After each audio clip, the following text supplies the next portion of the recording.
மக்களுக்கு ನಾನು வாழ்த்துக்களை சொல்லி ಇಂದಿನ ನಾಳಿலே ಇಂದು ಧ್ಯಾನತೆ ಆರಂಭಿக்கிறேன். ಯೇಸು ಕ್ರಿಸ್ತನ ನಾಮದಲ್ಲಿ ಒಂದು ಬೈಬಲ್ ಜರ್ನಿಯನ್ನು ನೋಡ್ತಕ್ಕಂಥ ಪ್ರತಿಯೊಬ್ಬರಿಗೂ ನಾನು ಯೇಸು ಕ್ರಿಸ್ತನ ನಾಮದಲ್ಲಿ ವಂದಿಸುತ್ತಾ ನಾನು ಪ್ರಾರಂಭಿಸುವಂತವನಾಗಿದ್ದೇನೆ. ಪ್ರಿಯಮನವர்களே, என்னோடு ಕೂಡ யோபு புத்தகத்தை இன்று நாம் தியானிக்க இருக்கிறோம். என்னோடு ಕೂಡ யோபு புத்தக திருப்புங்கள். ಪ್ರಿಯರೇ, ಈ ಒಂದು ದಿವಸದಲ್ಲಿ ಯೋಬನ ಪುಸ್ತಕವನ್ನು ನಾವು ಧ್ಯಾನಿಸ್ತಾ ಇದ್ದೇವೆ. ನನ್ನೊಡನೆ ಯೋಬನ ಪುಸ್ತಕವನ್ನು ತಿರುಗಿಸಿಕೊಡ್ರಿ. யோபு எந்த காலத்தில் வாழ்ந்தான் என்றால், நோவுக்கு பிறகு அவனுடைய சந்ததியாக வாழ்ந்தான். அதாவது ஆபிரகாம் முன்னாடி வாழ்ந்தான். ಅಲ್ಲಿ ಯೋಬನ ಒಂದು ಕುರಿತಾಗಿ ನೋಡುವುದಾದ್ರೆ ನೋಹನ ನಂತರದಲ್ಲಿ, ಅಂದ್ರೆ ಅಬ್ರಹಾಮನ ಮುಂಚಿತವಾಗಿ ಜೀವಿಸಲ್ಪಟ್ಟಂತ ಸಂತತಿಯವರಾಗಿರಲ್ಪಟ್ಟಿದ್ದಾರೆ. ஆகையினாலே யோபுடைய வாழ்க்கையை நாம் அலசி ஆராய்ந்து பார்க்கும் பொழுது அவன் இந்த புத்தகம்தான் முதலாவது வந்திருக்க வேண்டும். ಈ ಒಂದು ಯೋಬನ ಪುಸ್ತಕವನ್ನ ಸರಿಯಾದಂತ ರೀತಿಯಲ್ಲಿ ವಿಮರ್ಶಿಸಿ ಆಲೋಚಿಸುವಾಗ ಈ ಪುಸ್ತಕವೇ ಮೊದಲ ಭಾಗದಲ್ಲಿ ಅದು ಕಾಣಿಸಿಕೊಳ್ಳಬೇಕಾಗಿತ್ತು. ஏனென்றால் மோசே 100% இந்த புத்தகத்தை எழுதவில்லை. ಯಾಕೆಂತಂದ್ರೆ 100% ಮೋಶ ಈ ಒಂದು ಪುಸ್ತಕವನ್ನ ಆತನು ಬರೆಯಲ್ಪಡಲಿಲ್ಲ. அந்த நேரத்தில் நியாயப்பிரமாணங்களை பற்றி இந்த புத்தகத்தில் எங்கும் போடப்படவில்லை. ಆ ಒಂದು ದಿವಸಗಳಲ್ಲಿ ಒಂದು ನ್ಯಾಯಶಾಸ್ತ್ರದ ಕುರಿತಾಗಿ ಅಥವಾ ಧರ್ಮಶಾಸ್ತ್ರದ ಕುರಿತಾಗಿ ಯಾವ ಭಾಗದಲ್ಲೂ ಕೂಡ ಇಲ್ಲಿ ಬರೆಯಲ್ಪಟ್ಟಿರಲಿಲ್ಲ. ஆபிரகாம் பற்றியோ அல்லது இஸ்ரேல் ஜனங்களை பற்றியோ ஒரு வார்த்தை கூட இல்லை. ಇಲ್ಲಿ ಅಬ್ರಹಾಮನ ಕುರಿತಾಗಿರಬಹುದು ಅಥವಾ ಇಸ್ರೇಲ್ ಜನರ ಕುರಿತಾಗಿ ಯಾವ ಭಾಗದಲ್ಲೂ ಕೂಡ ಇದು ಬರೆದಿರತಕ್ಕಂಥದ್ದಾಗಿದೆ. ஆகையினாலே இந்த வேதத்திலே முதலாவது புத்தகம் முதலாவது வசனம் என்ன சொல்கிறதுன்னு பார்க்கலாமா? ಇಲ್ಲಿ ನೋಡ್ತಾ ಇದ್ದೇವೆ, ಸತ್ಯವೇದದ ಮೊದಲನೆಯ ಅಧ್ಯಾಯದ ಮೊದಲ ವಚನ ಏನಂತ ಬರೆಯಲ್ಪಡ್ತಾ ಇದೆ ಅಂತ ನಾವು ಓದಿಕೊಳ್ಳೋಣ. ನಾವು ಓದಿಕೊಳ್ಳೋಣ. ஊத் தேசத்திலே யோபு என்னும் பெயர் கொண்ட ஒரு மனுஷன் இருந்தான். அந்த மனுஷன் உத்தமனும் சன்மார்க்கனும் தேவனுக்கு பயந்து பொல்லாப்புக்கு விலகுகிறவனுமாய் இருந்தான். ಊತ್ ದೇಶದಲ್ಲಿ ಯೋಬನೆಂಬ ಒಬ್ಬ ಮನುಷ್ಯನಿದ್ದನು. ಅವನು ದೇವರಲ್ಲಿ ಭಯಭಕ್ತಿ ಉಳ್ಳವನಾಗಿ ಕೆಟ್ಟದ್ದನ್ನ ನಿರಾಕರಿಸುತ್ತಾ ನಿರ್ದೋಷಿಯು ಯಥಾರ್ಥ ಚಿತ್ತನು ಆಗಿದ್ದನು. இங்கு யோபுக்கு சில குணநலங்களை குறித்து வேதம் சொல்கிறது. ಇಲ್ಲಿ ಯೋಬನ ಕುರಿತಾಗಿ ಆತನ ಒಂದು ಗುಣಲಕ್ಷಣಗಳನ್ನ ಇಲ್ಲಿ ಸತ್ಯವೇದವು ತಿಳಿಸ್ತದೆ. முதலாவதாக உத்தமன், அதாவது ஆங்கிலத்திலே blameless. யாரும் ಅವನ ಬ್ಲೇಮ್ பண்ண ಕೂಡ வாழ்ந்து கொண்டான். ಅಲ್ಲಿ ನೋಡ್ತಾ ಇದ್ದೇವೆ, ಆತನು ಕೆಟ್ಟದ್ದನ್ನ ನಿರಾಕರಿಸುವಂತ ವ್ಯಕ್ತಿಯಾಗಿರಲ್ಪಟ್ಟಿದ್ದ. ಯಾರು ಕೂಡ ಆತನನ್ನ ಯಾವುದೇ ರೀತಿಯಾದಂತ ಕೆಟ್ಟದ್ದಲ್ಲಿ ಆತನನ್ನ ಕೈ ಮಾಡಿ ತೋರಿಸ್ತಾ ಇರತಕ್ಕಂಥ ವ್ಯಕ್ತಿ. ಎರಡನೆಯದಾಗಿ ಅವನ್ ಉತ್ತಮನ್, ಪರಿಶುದ್ಧವಾನ್. ಅಲ್ಲಿ ನೋಡ್ತಾ ಇದ್ದೇವೆ, ನಿರ್ದೋಷಿ ಉಳ್ಳವನಾಗಿದ್ದ, ಅಂದ್ರೆ ಯಾವುದೇ ಒಂದು ಪಾಪರಹಿತವಾದಂತ ಜೀವಿತ ಉಳ್ಳವನಾಗಿದ್ನು. ಮೂರನೇದು ದೇವನಿಗೆ ಭಯಂದವನ್. ಅಲ್ಲಿ ಮೂರನೇದಾಗಿ ದೇವರಲ್ಲಿ ಭಯಭಕ್ತಿ ಉಳ್ಳವನಾಗಿ ಇರಲ್ಪಟ್ಟಿದ್ದ. ನಾಲ್ಕನೇದು பொல்லாப்புக்கு விலகுகிறவன். ಅಲ್ಲಿ ನೋಡ್ತಾ ಇದ್ದೇವೆ, ಕೆಟ್ಟದ್ದನ್ನ ನಿರಾಕರಿಸುವಂತ ಒಬ್ಬ ವ್ಯಕ್ತಿ. ಪ್ರಿಯಮಾನವர்களே, இந்த யோபுடைய வாழ்க்கையிலே நாம் இந்த 4 நற்குணங்களையும் பார்க்க முடியும். ಅಲ್ಲಿ ಯೋಬನ ಜೀವಿತದಲ್ಲಿ ಈ 4 ಗುಣಲಕ್ಷಣಗಳನ್ನ ನಾವು ತಿಳಿದುಕೊಳ್ಳಬಹುದಾಗಿದೆ. யோபு புத்தகத்துக்கு என்ன தலைப்பு கொடுக்கலாம் என்று நான் யோசித்துக் கொண்டிருந்தேன். பல புத்தகங்களை பார்த்து கொண்டிருந்தேன். ಯೋಬನ ಈ ಒಂದು ಅಧ್ಯಾಯಕ್ಕೆ ಯಾವ ರೀತಿಯಾದಂತ ಒಂದು ತಲಬರಹವನ್ನು ಕೊಡಬೇಕೆಂಬುದಾಗಿ ಅನೇಕ ಪುಸ್ತಕಗಳನ್ನ ನಾನು ಧ್ಯಾನಿಸ್ತಾ ಇದ್ದೆ. அதிலே நிறைய பேர் யோபினுடைய பாடுகளை குறித்து, யோபு விசுவாசத்தை குறித்து அல்லது யோபினுடைய பொறுமையை குறித்து பல தலைப்புகளை கொடுக்கின்றார்கள். ಅನೇಕರು ಅಲ್ಲಿ ನೋಡ್ತಾ ಇದ್ದೇವೆ, ಯೋಬನ ಒಂದು ಏನಪ್ಪಾ ಅಂತಂದ್ರೆ ಆತನ ಕಷ್ಟಗಳನ್ನು ಅನುಭವಿಸುವಂತಕ್ಕಂಥದ್ದಾಗಿರಬಹುದು, ಅಥವಾ ಅಲ್ಲಿ ನೋಡ್ತಾ ಇದ್ದೇವೆ ಆತನ ತಾಳ್ಮೆಯ ಕುರಿತಾಗಿ ಮತ್ತು ಆತನ ಒಂದು ಬಂದಿರತಕ್ಕಂಥ ಕಷ್ಟದ ಕುರಿತಾಗಿ ಹೀಗೆ ಅನೇಕ ಒಂದು ತಲಬರಹಗಳನ್ನು ಅವರಲ್ಲಿ ಕೊಡುತ್ತಾ ಇದ್ದಾರೆ. ஆனால் எனக்கு பிடித்த 2 தலைப்பு, ஒன்று பாடுகளில் அர்த்தமுள்ள பாடுகள், அதாவது பாடுகளுக்கு மீனிங்ஃபுல் சஃபரிங். ரெண்டாவது டாபிக் எனக்கு கிடைச்சது ரெட்டிப்பான ஆசீர்வாதம். நான் இதை நெகட்டிவாக பார்க்கல, யோபுடைய வாழ்க்கையை பாசிட்டிவாக பார்த்ததுனால இந்த 2 டாப்பிக்கை வச்சுருக்கேன். ரெண்டில் நம்ம மீனிங்ஃபுல் சஃபரிங், அதாவது அர்த்தமுள்ள ಪಾಡುಗಳು ಎಂದು எடுத்துಕೊಳ್ಳ முடியும். ಅಲ್ಲಿ ನೋಡ್ತಾ ಇದ್ದೇವೆ 2 ಸಕಾರಾತ್ಮಕವಾಗಿರ್ತಕ್ಕಂಥದ್ದು ಮತ್ತು ನಕಾರಾತ್ಮಕವಾಗಿರ್ತಕ್ಕಂಥದ್ದು. ಅಲ್ಲಿ ನೋಡ್ತಾ ಇದ್ದೇವೆ ಅರ್ಥವುಳ್ಳ ಒಂದು ಕಷ್ಟಗಳನ್ನ ಸಹಿಸಿಕೊಳ್ಳುವಿಕೆ ಎಂಬುದರಲ್ಲಿ ನಾವು ನೋಡ್ತಾ ಇದ್ದೇವೆ. ಅದು ಮಾತ್ರ ಅಲ್ಲದೆ ರಕ್ಷಣೆಯ ಕಾರ್ಯದ ಕುರಿತಾಗಿ ಇಲ್ಲಿ ನೋಡ್ತಾ ಇದ್ದೇವೆ. 2 ಕಾರ್ಯಗಳಲ್ಲಿ ನನಗೆ ಅರ್ಥವುಳ್ಳಂತ ಕಷ್ಟಗಳನ್ನ ಸಹಿಸಿಕೊಳ್ಳುವಿಕೆ ಎಂಬುದರ ಕುರಿತಾಗಿ ನಾನು ಈ ಒಂದು ತಲಬರಹವನ್ನು ನೀಡ್ತಾ ಇದ್ದೇನೆ. ಅರ್ಥವುಳ್ಳ ಪಾಡುಗಳು ಎಂಬುದು நம்முடைய வாழ்க்கையில இந்த யோபு புத்தகத்துக்கு நுழையிறதுக்கு முன்பாக ஒரு சில காரியங்களை சொல்லி நான் இந்த ಟಾಪಿಕ್ ಆರಂಭಿக்கிறேன். ಇಲ್ಲಿ ನೋಡ್ತಾ ಇದ್ದೇವೆ, ಅರ್ಥವುಳ್ಳಂತ ಕಷ್ಟಗಳು ಎಂಬುದಾಗಿ ಹೇಳುವಾಗ ಅದರ ಕುರಿತಾಗಿ ಕೆಲವು ಕಾರ್ಯಗಳನ್ನು ಹೇಳಿ ತದನಂತರದಲ್ಲಿ ಯೋಬನ ಒಂದು ಪುಸ್ತಕಕ್ಕೆ ನಾನು ಧ್ಯಾನಿಸುವುದಕ್ಕೆ ಬರ್ತೇನೆ. யோசேப்புடைய வாழ்க்கையிலே அவன் அதிகமாக பாடுகளை அனுபவித்தான். அவனுடைய வீட்டிலேருந்து எல்லாரும் அவனை ரிஜெக்ட் பண்ணிட்டாங்க. அப்புறம் அடிமையாக இருந்தான், கைதியாக இருந்தான். ಕಡೆಸಿಲ ಅವನ್ ಪ್ರಥಮ ಮಂತ್ರಿಯಾಗಿ ಏರ್ಪಟ್ಟ. ಅಲ್ಲಿ ಯೋಸೇಫನ ಜೀವಿತದಲ್ಲಿ ನೋಡ್ತೇವೆ, ಆತನ ಕುಟುಂಬದವರು ಆತನನ್ನು ನಿರಾಕರಿಸಲ್ಪಟ್ಟಿದ್ದಾರೆ, ಆತನನ್ನು ಮಾರಲ್ಪಟ್ಟಿದ್ದಾರೆ, ಆತನ ಸೆರೆಮನೆಗೆ ಹಾಕಲ್ಪಟ್ಟಿದ್ದಾರೆ. ತದನಂತರದಲ್ಲಿ ಅದೇ ಭಾಗದಲ್ಲಿ ಆತನ ಒಬ್ಬ ಪ್ರಧಾನ ಮಂತ್ರಿ ಆಗುವಂತೆ ದೇವರು ಆತನನ್ನು ಎಬ್ಬಿಸಲ್ಪಟ್ಟಿದ್ದಾರೆ. ಅದು ಕಾರಣವೇನೆ? ಅದಕ್ಕೆ ಕಾರಣವೇನು? ஆதியாகமம் 50:20 வசனத்தை பார்க்கும் பொழுது அவன் அங்கு யோபு யோசேப்பு என்ன சொல்றான்னா, நீங்க எனக்கு எல்லாம் தீமை செஞ்சீங்க, கர்த்தரோ அதையெல்லாம் எனக்கு நன்மையாக மாற்றினாரு. ஏன்னா ஒரு கூட்ட ஜனங்களை அதை ரட்சிக்கும்படியாக எனக்கு தேவன் நன்மையாக மாற்றினார் என்று அவனுடைய பாடுகளை ನನ್ಮೆಯಾಗಿ ಎತ್ತುಕೊಂಡಾನ್. ಅಲ್ಲಿ ನೋಡ್ತಾ ಇದ್ದೇವೆ, ಆತನು ಆದಿಕಾಂಡ 50ನೇ 20ನೇ ವಚನದಲ್ಲಿ ಈ ರೀತಿಯಾಗಿ ಹೇಳ್ತಾ ಇದ್ದಾನೆ, ಆತನಿಗೆ ಸಂಭವಿಸಲ್ಪಟ್ಟಿರ್ತಕ್ಕಂಥ ಅನೇಕ ಕಷ್ಟಗಳನ್ನ ಅಲ್ಲಿ ನೋಡ್ತಾ ಇದ್ದೇವೆ. ನೀವಂತೂ ನನಗೆ ಕೇಡಾಗಬೇಕೆಂಬುದಾಗಿ ಬಯಸಲ್ಪಟ್ಟಿದ್ದೀರಿ, ಆದರೂ ದೇವರು ನನಗೆ ಅದನ್ನ ಮೇಲಾಗಿ ಅದನ್ನ ನಡೆಸಲ್ಪಟ್ಟಿದ್ದಾನೆ. ಮಾತ್ರ ಅಲ್ಲದೆ ನನ್ನ ಮೂಲಕವಾಗಿ ಅನೇಕ ಜನರಿಗೆ ಒಂದು ರೀತಿಯಾದಂತಹ ಸಂರಕ್ಷಣೆ ಉಂಟಾಗಬೇಕು ಎಂಬುದಾಗಿ தேவரு ಈ ಕಾರ್ಯವನ್ನ ಮಾಡಿದ್ದಾನೆ ಎಂಬುದಾಗಿ. பவுலுடைய வாழ்க்கை பாருங்கள், அங்கு 2 கொரிந்தியர் 12:10 பார்க்கும்போது, எனக்கு பலகீனம் இருக்குது, பாடுகள், கஷ்டங்கள், நஷ்டங்கள் எல்லாம் இருந்தாலும் அது மத்தியிலும் when I am weak then I am strong, நான் பலகீனத்திலையும் பலவானாக இருக்கிறேன் என்று பவுல் சொல்கின்றார். ಅಲ್ಲಿ ಪೌಲನು 12ನೇ ಕೊರಿಂಥದವರಿಗೆ ಬರೆದ ಪತ್ರಿಕೆ 2ನೇ ಕೊರಿಂಥದವರಿಗೆ ಬರೆದ ಪತ್ರಿಕೆ 12ನೇ ಅಧ್ಯಾಯದ ಭಾಗದಲ್ಲಿ ನೋಡ್ತಾ ಇದ್ದೇವೆ, ನಾನು ಬಲಹೀನತೆಯಲ್ಲಿ ಬಲವುಳ್ಳವನಾಗಿ ನಾನು ಕಾಣಿಸಿಕೊಳ್ಳಲ್ಪಡುತ್ತೇನೆ ಎಂಬುದಾಗಿ ಆ ರೀತಿಯಾಗಿ ತನ್ನನ್ನು ಹೇಳಿಸಿಕೊಳ್ತಾ ಇದ್ದಾನೆ. இயேசு கிறிஸ்துவின் வாழ்க்கை பாருங்கள், 53ஆம் அதிகாரம், ஏசாயா 53ஆம் அதிகாரத்திலே அவர் வாழ்க்கை ஒரு கொண்டு போகும் ஆடை போல இருந்தது, சிலுவையில் அறையப்பட கொண்டு சென்றார், அப்படி தன்னை தாழ்மையாக ஒப்பு கொடுத்தார் என்று சொன்னதுனாலே இன்னைக்கு நானும் நீங்களும் இயேசுவின் ரத்தத்தினால் ரட்சிக்கப்பட்டவர்களாக நிற்கிறோம். ಅಲ್ಲಿ ನೋಡ್ತಾ ಇದ್ದೇವೆ, ಅದೇ ರೀತಿಯಾಗಿ ಯೆಶಾಯನ ಪ್ರವಾದನೆ ಗ್ರಂಥ 53ನೇ ಅಧ್ಯಾಯದಲ್ಲಿ ನಾವು ನೋಡ್ತೇವೆ, ವಧ್ಯಸ್ಥಾನಕ್ಕೆ ಒಯ್ಯಲ್ಪಡುವಂತಹ ಕುರಿಯ ರೀತಿಯಲ್ಲಿ ತನ್ನನ್ನು ತಾನು ಒಪ್ಪಿಸಿಕೊಳ್ಳಲ್ಪಟ್ಟಿದ್ದಾನೆ, ಸಹಿಸಿಕೊಳ್ಳಲ್ಪಟ್ಟಿದ್ದಾನೆ, ತಗ್ಗಿಸಿಕೊಳ್ಳಲ್ಪಟ್ಟಿದ್ದಾನೆ. ಆತನು ಸುರಿಸಿದಂತ ರಕ್ತದ ಮೂಲಕವಾಗಿ ನಾವುಗಳು ರಕ್ಷಣೆಯನ್ನು ಹೊಂದಲ್ಪಟ್ಟಿದ್ದೇವೆ ಎಂಬುದಾಗಿ. அப்போ அர்த்தமுள்ள பாடுகள் அப்படின்னா உங்களுக்கு என்னென்ன புரியும்? ಈಗ ನಿಮಗೆ ಅರ್ಥ ಆಗ್ತದೆ, ಅರ್ಥವುಳ್ಳಂತ ಸಹಿಸಿಕೊಳ್ಳುವಿಕೆ ಅಥವಾ ಕಷ್ಟಗಳು ಅಂದ್ರೆ ಏನು ಎಂಬುದಾಗಿ. இப்போ அந்த முதலாம் வசனத்தை படித்தோம், யோபுடைய வாழ்க்கையில அவன் ரொம்ப நல்லவன். ಅಲ್ಲಿ ನೋಡ್ತಾ ಇದ್ದೇವೆ, ಆತನು ಬಹಳ ಯಥಾರ್ಥ ಚಿತ್ತವುಳ್ಳವನಾಗಿರ್ತಕ್ಕಂಥ ಒಬ್ಬ ವ್ಯಕ್ತಿ. அவன் வாழ்க்கையில் எப்படிப்பட்ட சோதனைகள் வந்துச்சுன்னு பார்க்க போறோம். ಆತನ ಜೀವಿತದಲ್ಲಿ ಯಾವ ವಿಧವಾದಂತ ಶೋಧನೆಗಳು ಬಂತು ಎಂಬುದಾಗಿ ನಾವು ನೋಡೋದಕ್ಕಿದ್ದೇವೆ. 2ஆம் வசனம் 3ஆம் வசனத்தை பார்த்தீங்கன்னா, அவனுக்கு 10 பிள்ளைங்க இருந்தாங்க, ஆயிரக்கணக்கான ஆடு ஒட்டகங்கள் மாடுகள் இருந்தது. ಅಲ್ಲಿ ನೋಡ್ತಾ ಇದ್ದೇವೆ, ಆತನಿಗೆ 10 ಜನ ಮಕ್ಕಳಿದ್ದಾರೆ ಮತ್ತು ಅನೇಕ ರೀತಿಯಾದಂತಹ 1000 ಲೆಕ್ಕದಷ್ಟು ಕುರಿಗಳು ಮತ್ತು ಒಂಟೆಗಳು, ಈ ರೀತಿಯಾದಂತ ಒಂದು ಸಮೃದ್ಧಿದಾಯದ ಜೀವಿತ ಆತನಲ್ಲಿ ಇರಲ್ಪಟ್ಟಿದೆ. 4ஆம் வசனம் பார்த்தீங்கன்னா, அவன் அவங்க குமாரருடைய பர்த்டே கொண்டாடுவான், பையங்களுடைய பர்த்டே.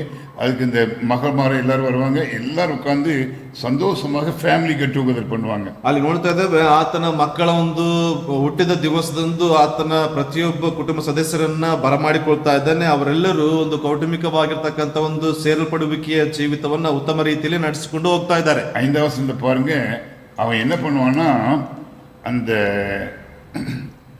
பர்த்டே பார்ட்டி முடிஞ்ச பிறகு ஒவ்வொருவரையும் கூப்பிட்டு அவங்கள கான்செக்ரேஷன் பரிசுத்தப்படுத்துவானா. ஒவ்வொரு பிள்ளைங்களையும் பரிசுத்தப்படுத்துறது மட்டும் இல்லை, அடுத்த நாள் அதிகாலமே எழும்பி அவங்களுடைய ஒவ்வொரு பெயரை வச்சு ஜெபம் பண்ணி ಆಂಡವರಿಗೆ ದಹನ ಬಲಿಯಿಡುವಾನ. ಅಲ್ಲಿ ನೋಡ್ತಾ ಇದ್ದೇವೆ, ಔತಣ ಕೂಟ ಮುಗಿದ ನಂತರದಲ್ಲಿ ಏನ್ ಮಾಡ್ತಾ ಇದ್ದಾನೆ ಅಂತಂದ್ರೆ, ಅವರನ್ನ ಪರಿಶುದ್ಧತೆಯನ್ನ ಕಾಪಾಡಿಕೊಳ್ತಾ ಇದ್ದಾನೆ. ಅದಾದ ಮರು ದಿವಸದಲ್ಲಿ ಏನ್ ಮಾಡ್ತಾ ಇದ್ದಾನೆ, ಒಬ್ಬೊಬ್ಬರನ್ನ ಕರೆಯಲ್ಪಟ್ಟವನಾಗಿ ಅವರಿಗೋಸ್ಕರ ದೇವರಲ್ಲಿ ಭಿನ್ನಗಳನ್ನ ಮಾಡುವಂತ ವ್ಯಕ್ತಿಯಾಗಿರಲ್ಪಟ್ಟಿದ್ದಾನೆ. ವಸಂತ படிக்கலாம், ಆ ವಚನ ಓದಿಕೊಳ್ಳೋಣ. விருந்து செய்கிற அவரவருடைய நாள் முறை முடிகிற போது யோபு, ஒருவேளை என் குமாரர் பாவம் செய்து தேவனை தங்கள் இருதயத்திலே தூஷித்திருப்பார்கள் என்று சொல்லி அவர்களை அழைத்தனுப்பி பரிசுத்தப்படுத்தி அதிகாலமே எழுந்து அவர்கள் எல்லாருடைய லக்கத்தின்படியேயும் சர்வாங்க தகன பலிகளை செலுத்துவான். இந்த பிரகாரமாக யோபு அந்நாட்களிலெல்லாம் செய்து வருவான். ಔತಣದ ಸರದಿ ತೀರಿದ ನಂತರ ಯೋಬನು ತನ್ನ ಮಕ್ಕಳು ಒಂದು ವೇಳೆ ಹೃದಯದಲ್ಲಿ ದೇವರನ್ನ ದೂಷಿಸಿ ಪಾಪ ಮಾಡಿರಬಹುದು ಎಂದು ಅವರನ್ನ ಕರೆಸಿ ಶುದ್ಧಿಪಡಿಸಿ ಬೆಳಗ್ಗೆ ಎದ್ದು ಅವರ ಸಂಖ್ಯೆಗೆ ತಕ್ಕಂತೆ ಹೋಮಗಳನ್ನ ಅರ್ಪಿಸುತ್ತಾ ಇದ್ದನು. ಹೀಗೆ ಯೋಬನು ಕ್ರಮವಾಗಿ ಮಾಡುತ್ತಾ ಇದ್ದ. யோபு தான் பரிசுத்தவான், தேவன் சாட்சி கொடுக்குறாரு.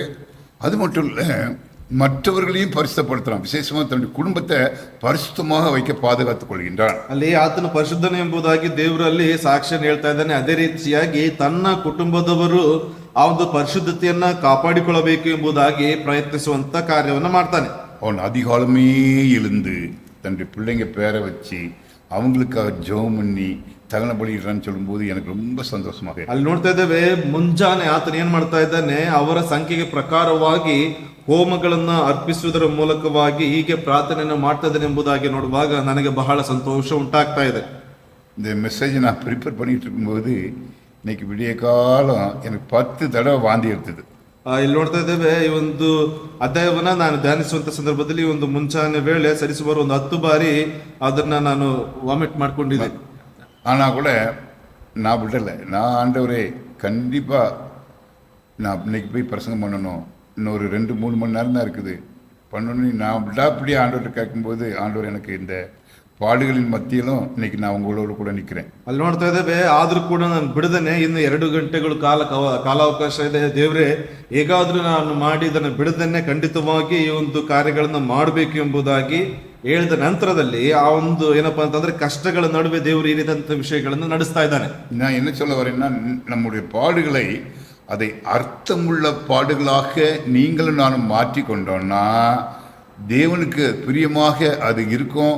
அது ஒரு பிளெஸ்ஸிங்காக ரெட்டிப்பான ஆசீர்வாதத்தை கொண்டு வரும். ಇಲ್ಲಿ ನೋಡ್ತಾ ಇದ್ದೇವೆ, ನಮ್ಮಲ್ಲಿರ್ತಕ್ಕಂಥ ಕಷ್ಟಗಳು ಅಥವಾ ಶೋಧನೆಗಳನ್ನ ಅಲ್ಲಿ ನೋಡ್ತಾ ಇದ್ದೇವೆ, ಅರ್ಥವುಳ್ಳಂತ ಕಷ್ಟಗಳಾಗಿ ಅದನ್ನು ಸಹಿಸಿಕೊಳ್ಳಲ್ಪಡುವಾಗ ರಕ್ಷಣೆಯ ಅನುಭವ ಅದರ ಮೂಲಕವಾಗಿ ನಮ್ಮಲ್ಲಿ ಬರುವಂತದ್ದಾಗಿರ್ತದೆ. நீங்க தேவனுடைய பிள்ளைங்கிறது எனக்கு தெரியும். ನೀವು ದೇವರ ಮಕ್ಕಳು ಎಂಬುದಾಗಿ ನನಗೆ ಗೊತ್ತಿದೆ. அதனாலதான் நீங்க பைபிளோட வந்து உட்கார்ந்துருக்கீங்க. ಆ ಕಾರಣದಿಂದಾಗಿ ನೀವು ಸತ್ಯವೇದವನ್ನು ಹಿಡಿದುಕೊಂಡು ಇಲ್ಲಿ ಬಂದು ಕೂತ್ಕೊಂಡಿದ್ದೀರಿ. அதனால யோபுடைய வாழ்க்கையை நான் புத்தகத்துல படிக்க போறோம்.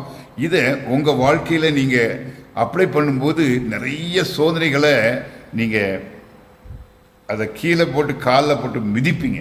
ಅದೇ ರೀತಿಯಾಗಿ ಒಂದು ಅಧ್ಯಾಯಗಳನ್ನು ಓದುವಾಗ ನಿಮ್ಮಲ್ಲಿ ಬರ್ತಕ್ಕಂಥ ಅನೇಕ ಒಂದು ರೀತಿಯಾದಂತಹ ಕಷ್ಟಗಳು, ಸಂಕಷ್ಟಗಳು, ಶೋಧನೆಗಳನ್ನ ನಿಮ್ಮ ಕಾಲ ಕೆಳಗೆ ಹಾಕಿ ನೀವು ಅದನ್ನು ತುಳಿಯುವಂತವರಾಗಿರ್ತೀರಿ. அப்போ ஒரு நாள் என்ன நடக்குதுன்னா, இப்போ இது வந்து கீழே பூமியில, பரலோகத்தில் ஒரு செட்டப் பற்றி இந்த புத்தக எழுதியவர் எழுதுகிறார். ಇಲ್ಲಿಯವರೆಗೂ ಇದು ಭೂಲೋಕದಲ್ಲಿ ನಡೀತಕ್ಕಂಥ ಒಂದು ಸಂಭವವನ್ನ ಇಲ್ಲಿ ನೋಡ್ತಾ ಇದ್ದೇವೆ. ಇದಾದ ನಂತರದಲ್ಲಿ ಪರಲೋಕದಲ್ಲಿ ನಡೀತಕ್ಕಂಥ ಒಂದು ವಿಷಯಗಳನ್ನ ಇಲ್ಲಿ ಈ ಒಂದು ಬರಹಗಾರರು ಬರಿತಾ ಇದ್ದಾನೆ. கர்த்தருடைய சந்ததியில தேவதூதர்கள் வந்து நிக்கிறாங்க, சாத்தானும் வந்து நிக்கிறான். ಅಲ್ಲಿ ನೋಡ್ತಾ ಇದ್ದೇವೆ, ಅಲ್ಲಿ ದೇವರ ಸನ್ನಿಧಿಯಲ್ಲಿ ದೇವದೂತರು ಬಂದು ನಿಂತ್ಕೊಳ್ತಾ ಇದ್ದಾರೆ. ಅದು ಮಾತ್ರ ಅಲ್ಲ, ಸೈತಾನನು ಬಂದು ಅಲ್ಲಿ ನಿಂತ್ಕೊಂಡಿದ್ದಾನೆ.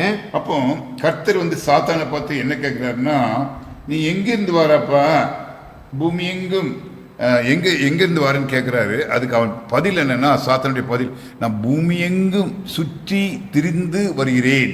ಅಲ್ಲಿ ದೇವರು ಆತನಿಗೆ ಒಂದು ಸೈತಾನನಿಗೆ ಒಂದು ಪ್ರಶ್ನೆಯನ್ನು ಕೇಳ್ತಾ ಇದ್ದಾರೆ, ಏನೆಂಬುದಾಗಿ, ನೀನು ಎಲ್ಲಿಂದ ಬಂದಿ ಎಂಬುದಾಗಿ ಕೇಳುವಂತ ಸಂದರ್ಭದಲ್ಲಿ ಭೂಲೋಕದಲ್ಲಿ ಸಂಚರಿಸುತ್ತಾ ಅಲ್ಲಲ್ಲಿ ತಿರುಗುತ್ತಾ ಇದ್ದು ಬಂದೆನು ಎಂಬುದಾಗಿ ಉತ್ತರವನ್ನು ಕೊಡ್ತಾ ಇದ್ದಾನೆ. அப்போ 8ஆம் வசனத்துல ஆண்டவர் என்ன சொல்றாருன்னா, என் தாசனாகிய, அதாவது தாசன சர்வெண்ட், என்னுடைய சர்வெண்ட் ஆகிய யோபின் மேல் கண் வைத்தாயோ, அவன் உத்தமன். அதே முதல் வசனத்தில் உள்ள ரிப்பீட்டேஷன், உத்தமன், சன்மார்க்கன், தேவனுக்கு பயந்தவன், உலகமாய ಅವನ போல் ಭೂಮಿಲಿ ಯಾರೂ ಇಲ್ಲ ಅಂತ சொல்றாரு. ಅಲ್ಲಿ ನೋಡ್ತಾ ಇದ್ದೇವೆ, ಅಲ್ಲಿ ಅದಾದ ನಂತರದಲ್ಲಿ ದೇವರು ಹೇಳ್ತಾ ಇದ್ದಾರೆ, ನನ್ನ ದಾಸನೆಂಬುದಾಗಿ ಯೋಬನ ಕುರಿತಾಗಿ ಹೇಳ್ತಾ ಇದ್ದಾನೆ. ನನ್ನ ದಾಸನಾದ ಯೋಬನ ಮೇಲೆ ಗಮನವಿಟ್ಟು ಅವನು ದೇವರಲ್ಲಿ ಭಯಭಕ್ತಿ ಉಳ್ಳವನಾಗಿ ಕೆಟ್ಟದ್ದನ್ನು ನಿರಾಕರಿಸುತ್ತಾ ನಿರ್ದೋಷಿಯು ಯಥಾರ್ಥ ಚಿತ್ತನು ಆಗಿದ್ದಾನೆಂಬುದಾಗಿ ಮೊದಲ ವಚನವನ್ನು ಇಲ್ಲಿ ಪುನರಾವರ್ತನೆ ಮಾಡ್ತಾ ಇದ್ದಾರೆ. அப்போ சாத்தான் கர்த்தருக்கு இன்னும் சொல்றான், என்ன சொல்றான்னா, அவன் சும்மா பின்பற்றல, அவனை நீ ரொம்ப ஆசீர்வச்சிக்கிறீரு, அதனாலதான் உண்மை பின்பற்றுறான் அப்படிங்கிற. ಅಲ್ಲಿ ಸೈತಾನನು ಏನೆಂಬುದಾಗಿ ಪ್ರತ್ಯುತ್ತರ ಕೊಡ್ತಾ ಇದ್ದಾನೆ ಅಂತಂದ್ರೆ, ಯಾಕೆ ಆತನು ನಿನ್ನನ್ನು ಹಿಂಬಾಲಿಸ್ತಾ ಇದ್ದಾನೆ ಅಂತಂದ್ರೆ, ನೀನು ಆತನಿಗೆ ಬೇಕಾದಂತ ಸಕಲ ಆಶೀರ್ವಾದವನ್ನು ಕೊಟ್ಟಿದ್ದಿ, ಆ ಕಾರಣದಿಂದಾಗಿ ಆತನು ನಿನ್ನನ್ನ ಏನಪ್ಪಾ ಅಂತಂದ್ರೆ ಹಿಂಬಾಲಿಸ್ತಾ ಇದ್ದಾನೆ ಎಂಬುದಾಗಿ ಹೇಳ್ತಾ ಇದ್ದಾರೆ. நான் 10ஆம் வசனத்தை படிக்கலாம். 10ನೇ ವಚನ ಓದಿಕೊಳ್ಳೋಣ. நீர் அவனையும் அவன் வீட்டையும் அவனுக்கு உண்டான எல்லாவற்றையும் சுற்றி வேலி அடைக்கவில்லையோ? அவன் கைகளின் கிரியையை ஆசீர்வதித்தீர், அவனுடைய சம்பத்து தேசத்திலே பெருகிற்று. ನೀನು ಅವನಿಗೂ ಅವನ ಮನೆಗೂ ಅವನ ಎಲ್ಲಾ ಸ್ವಾಸ್ಥ್ಯಕ್ಕೂ ಸುತ್ತು ಮುತ್ತಲು ಬೇಲಿಯನ್ನು ಹಾಕಿದೆಯಲ್ಲ, ಅವನು ಕೈ ಹಾಕಿದ ಕೆಲಸವನ್ನು ನೀನು ಸಫಲಪಡಿಸುತ್ತಿರುವುದರಿಂದ ಅವನ ಸಂಪತ್ತು ದೇಶದಲ್ಲಿ ವೃದ್ಧಿಯಾಗುತ್ತಾ ಬಂದಿದೆ. பிரியமானவர்களே, சாத்தானுடைய ஆன்சர் பாருங்க. நீர் 3 வேலி போட்டிருக்கிறீர். ஒன்று அவனை சுற்றி ஒரு வேலி, ரெண்டாவது அவன் குடும்பத்தை சுற்றி ஒரு வேலி, மூணாவது அவனுடைய சொத்துக்களை சுற்றி ஒரு 3 வேலி போட்டிருக்கிறீரு. அதனால தான் ಸন্তೋಷமா இருக்கான். ಆತನು ಈ ರೀತಿಯಾಗಿ ಉತ್ತರವನ್ನು ನೀಡ್ತಾ ಇದ್ದಾನೆ ಎಂಬುದಾಗಿ 3 ವಿಧವಾಗಿರ್ತಕ್ಕಂಥ ಒಂದು ಬೇಲಿಯನ್ನು ಹಾಕಲ್ಪಟ್ಟಿದ್ದಿ. ಒಂದು, ಆತನ ಸುತ್ತಲೂ ನೀನು ಬೇಲಿಯನ್ನು ಹಾಕಲ್ಪಟ್ಟಿದ್ದಿ, ಆತನ ಕುಟುಂಬದ ಸುತ್ತಲೂ ಬೇಲಿಯನ್ನು ಹಾಕಲ್ಪಟ್ಟಿದ್ದಿ. ಅದು ಮಾತ್ರ ಅಲ್ಲದೆ ಆತನ ಸಂಪತ್ತಿನ ಸುತ್ತಲೂ ನೀನು ಆ ಒಂದು ಬೇಲಿಯನ್ನು ಹಾಕಲ್ಪಟ್ಟಿದ್ದಿ ಆ ಕಾರಣದಿಂದಾಗಿ ಎಂಬುದಾಗಿ. பிரியமானவர்களே, நீங்கள் தேவனுடைய பிள்ளையாக இருக்கும்போது என்னைக்கு ஞானஸ்நானம் எடுத்தீங்களோ, என்னைக்கு முழுவதுமாக உங்கள் சரீரத்தை ஆண்டு ஒப்பு கொடுத்தீங்களோ, அன்னைக்கு ஆண்டவர் 3 வேலி போட்டு உங்களை பாதுகாக்கிறார். ಯಾವಾಗ ನೀವು ದೇವರಲ್ಲಿ ದೀಕ್ಷಾಸ್ನಾನವನ್ನು ತೆಗೆದುಕೊಳ್ಳುವಂತವರಾಗಿರ್ತೀರೋ, ದೇವರಲ್ಲಿ ಬರುವಂತವರಾಗಿರ್ತೀರೋ, ಆಗ ನಿಮ್ಮ ಸುತ್ತಲೂ 3 ವಿಧವಾಗಿರ್ತಕ್ಕಂಥ ಬೇಲಿಯನ್ನ ದೇವರು ಹಾಕುವಂತವನಾಗಿದ್ದಾನೆ. பிசாசு நுழைய முடியாது. ಅಲ್ಲಿ ಸೈತಾನನ ಹತ್ತಿರಕ್ಕೆ ಬರುವುದಕ್ಕಾಗೋದಿಲ್ಲ. அப்படி நுழையணும்னா ஆண்டவருடைய பெர்மிஷன் வாங்க வேண்டும். ಆ ರೀತಿಯಾಗಿ ಆತನು ಬರಬೇಕು ಅಂದ್ರೆ ದೇವರ ಒಂದು ಪರವಾನಗಿಯನ್ನು ತೆಗೆದುಕೊಳ್ಬೇಕು. உங்க சொத்தை சுற்றிலும், உங்கள் ಫ್ಯಾಮಿಲಿ ಸುತ್ತಿಲೋ, ಉಂಗಳ ಸುತ್ತಿಲೋ 3 வேலி. ಅಲ್ಲಿ ನೋಡ್ತಾ ಇದ್ದೇವೆ, ನಿಮ್ಮ ಸುತ್ತಲೂ, ನಿಮ್ಮ ಕುಟುಂಬದ ಸುತ್ತಲೂ ಮತ್ತು ನಿಮ್ಮ ಸಂಪತ್ತಿನ ಸುತ್ತಲೂ ಬೇಲಿಯನ್ನು ಹಾಕಿರಲ್ಪಡ್ತಾರೆ. இப்போ ஆண்டவர் அவனுக்கு அவனை யோபை சோதிக்கிறதுக்கு சாத்தானுக்கு பெர்மிஷன் கொடுத்துறாரு. ಅಲ್ಲಿ ಏನ್ ಮಾಡ್ತಾ ಇದಾರೆ ಅಂತಂದ್ರೆ, ಯೋಬನನ್ನ ಶೋಧಿಸುವುದಕ್ಕಾಗಿ ದೇವರಲ್ಲಿ ಅನುಮತಿಯನ್ನ ಕೊಡ್ತಾ ಇದ್ದಾರೆ. அப்போ சோதிக்கிறதுக்கு பெர்மிஷன் கொடுத்த உடனே அவன் என்ன சொல்றான்னா, சாத்தான் என்ன பண்றான், அவன் சொத்து மேல கையை வைக்கிறான். ಅಲ್ಲಿ ಏನಪ್ಪಾ ಅಂತಂದ್ರೆ, ಆತನ ಏನ್ ಮಾಡ್ತಾ ಇದ್ದಾನೆ ಅಂದ್ರೆ, ಆತನ ಸೊತ್ತು ಅಂದ್ರೆ ಆತನ ಆಸ್ತಿಯ ಮೇಲೆ ಕೈಗಳನ್ನ ಇಡ್ತಾ ಇದ್ದಾನೆ. ரெண்டாவது அவங்களுடைய ஃபேமிலி மேல கையை வைக்கிறான். ಎರಡನೇದಾಗಿ ಆತನ ಕುಟುಂಬದ ಮೇಲೆ ಕೈಗಳನ್ನ ಇಡ್ತಾ ಇದ್ದಾನೆ. அவன் மேல கை வைக்கல, ಆತನ ಮೇಲೆ ಕೈ ಇಕ್ಲಿಲ್ಲ. 2 வேலையும் உடைக்கிறான். ಆ 2 ಬೇಲಿಗಳನ್ನ ಒಡೆದು ಹಾಕ್ತಾ ಇದ್ದಾನೆ. அது முதல் அதிகாரத்தில் பார்த்தீங்கன்னா அது ரொம்ப அழகாக போடப்பட்டிருக்கும். ಆ ಒಂದು ವಚನವನ್ನು ಗಮನಿಸುವಾಗ ಬಹಳ ಅದ್ಭುತವಾಗಿ ಅದು ಬರೆಯಲ್ಪಟ್ಟಿರ್ತದೆ. அவன் என்ன பண்றான் பாருங்க. ಅವನು ಏನ್ ಮಾಡ್ತಾ ಇದ್ದಾನೆ ನೋಡ್ರಿ. 15 வசனத்துல 15ನೇ ವಚನದಲ್ಲಿ அங்கு அவனுடைய எருதுகள், கழுதைகள் எல்லாம் அங்க மேய்ஞ்சிட்டு இருக்கும்போது ஒரு திருடங்க வெட்டி போட்டுடுறாங்க. ಅಲ್ಲಿ ನೋಡ್ತಾ ಇದ್ದೇವೆ, ಆತನ ಆಳುಗಳು ಮತ್ತು ಏನಪ್ಪಾ ಅಂತಂದ್ರೆ ಆ ಒಂದು ವ್ಯಕ್ತಿಗಳು ಅಲ್ಲಿ ಕಾರ್ಯಗಳನ್ನ ಮಾಡ್ತಾ ಇರುವಾಗ ಅಲ್ಲಿ ಕಳ್ಳರು ಬಂದ್ಬಿಟ್ಟು ಅವ್ರು ಏನಪ್ಪಾ ಅಂತಂದ್ರೆ ಕತ್ತಿಯಿಂದ ಸಂಪೂರ್ಣವಾಗಿ ಸಂಹರಿಸಿ ಬಿಡ್ತಾ ಇದ್ದಾರೆ.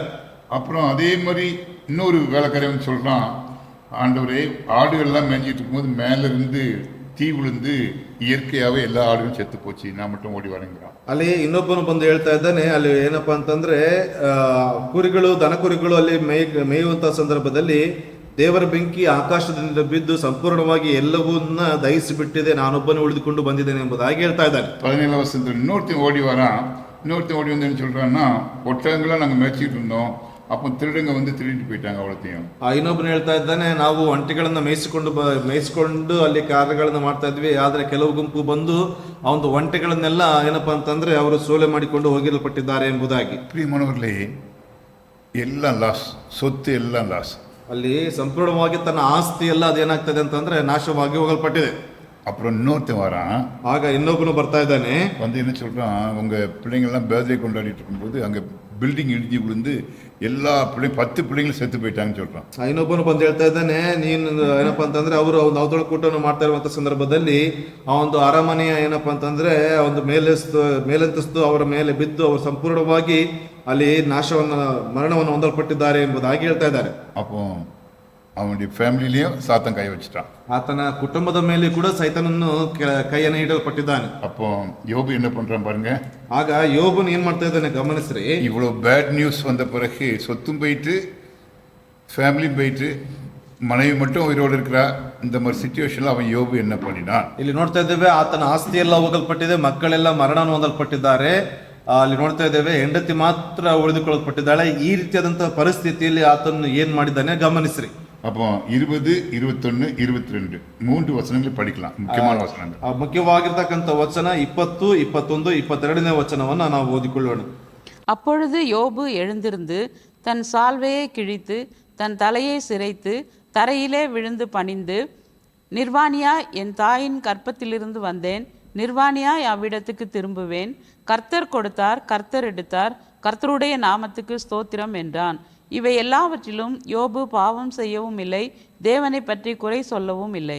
ಆಗ ಯೋಬನು ಎದ್ದು ಮೇಲಂಗಿಯನ್ನು ಹರಿದುಕೊಂಡು ತಲೆಬೋಳಿಸಿಕೊಂಡು ನೆಲದಲ್ಲಿ ಅಡ್ಡ ಬಿದ್ದು ನಮಸ್ಕರಿಸಿ, ಏನು ಇಲ್ಲದವನಾಗಿ ತಾಯಿಯ ಗರ್ಭದಿಂದ ಬಂದೆನು, ಏನು ಇಲ್ಲದವನಾಗಿಯೇ ಗತಿಸಿ ಹೋಗುವೆನು.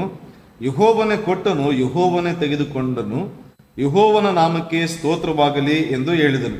ಇದೆಲ್ಲದರಲ್ಲಿಯೂ யோபனு ಪಾಪ ಮಾಡಲಿಲ್ಲ, ದೇವರ ಮೇಲೆ ತಪ್ಪು ಹೊರಿಸಲೂ ಇಲ್ಲ. இங்கு யோபனுடைய ஒரு குணத்தை பார்க்கின்றோம்.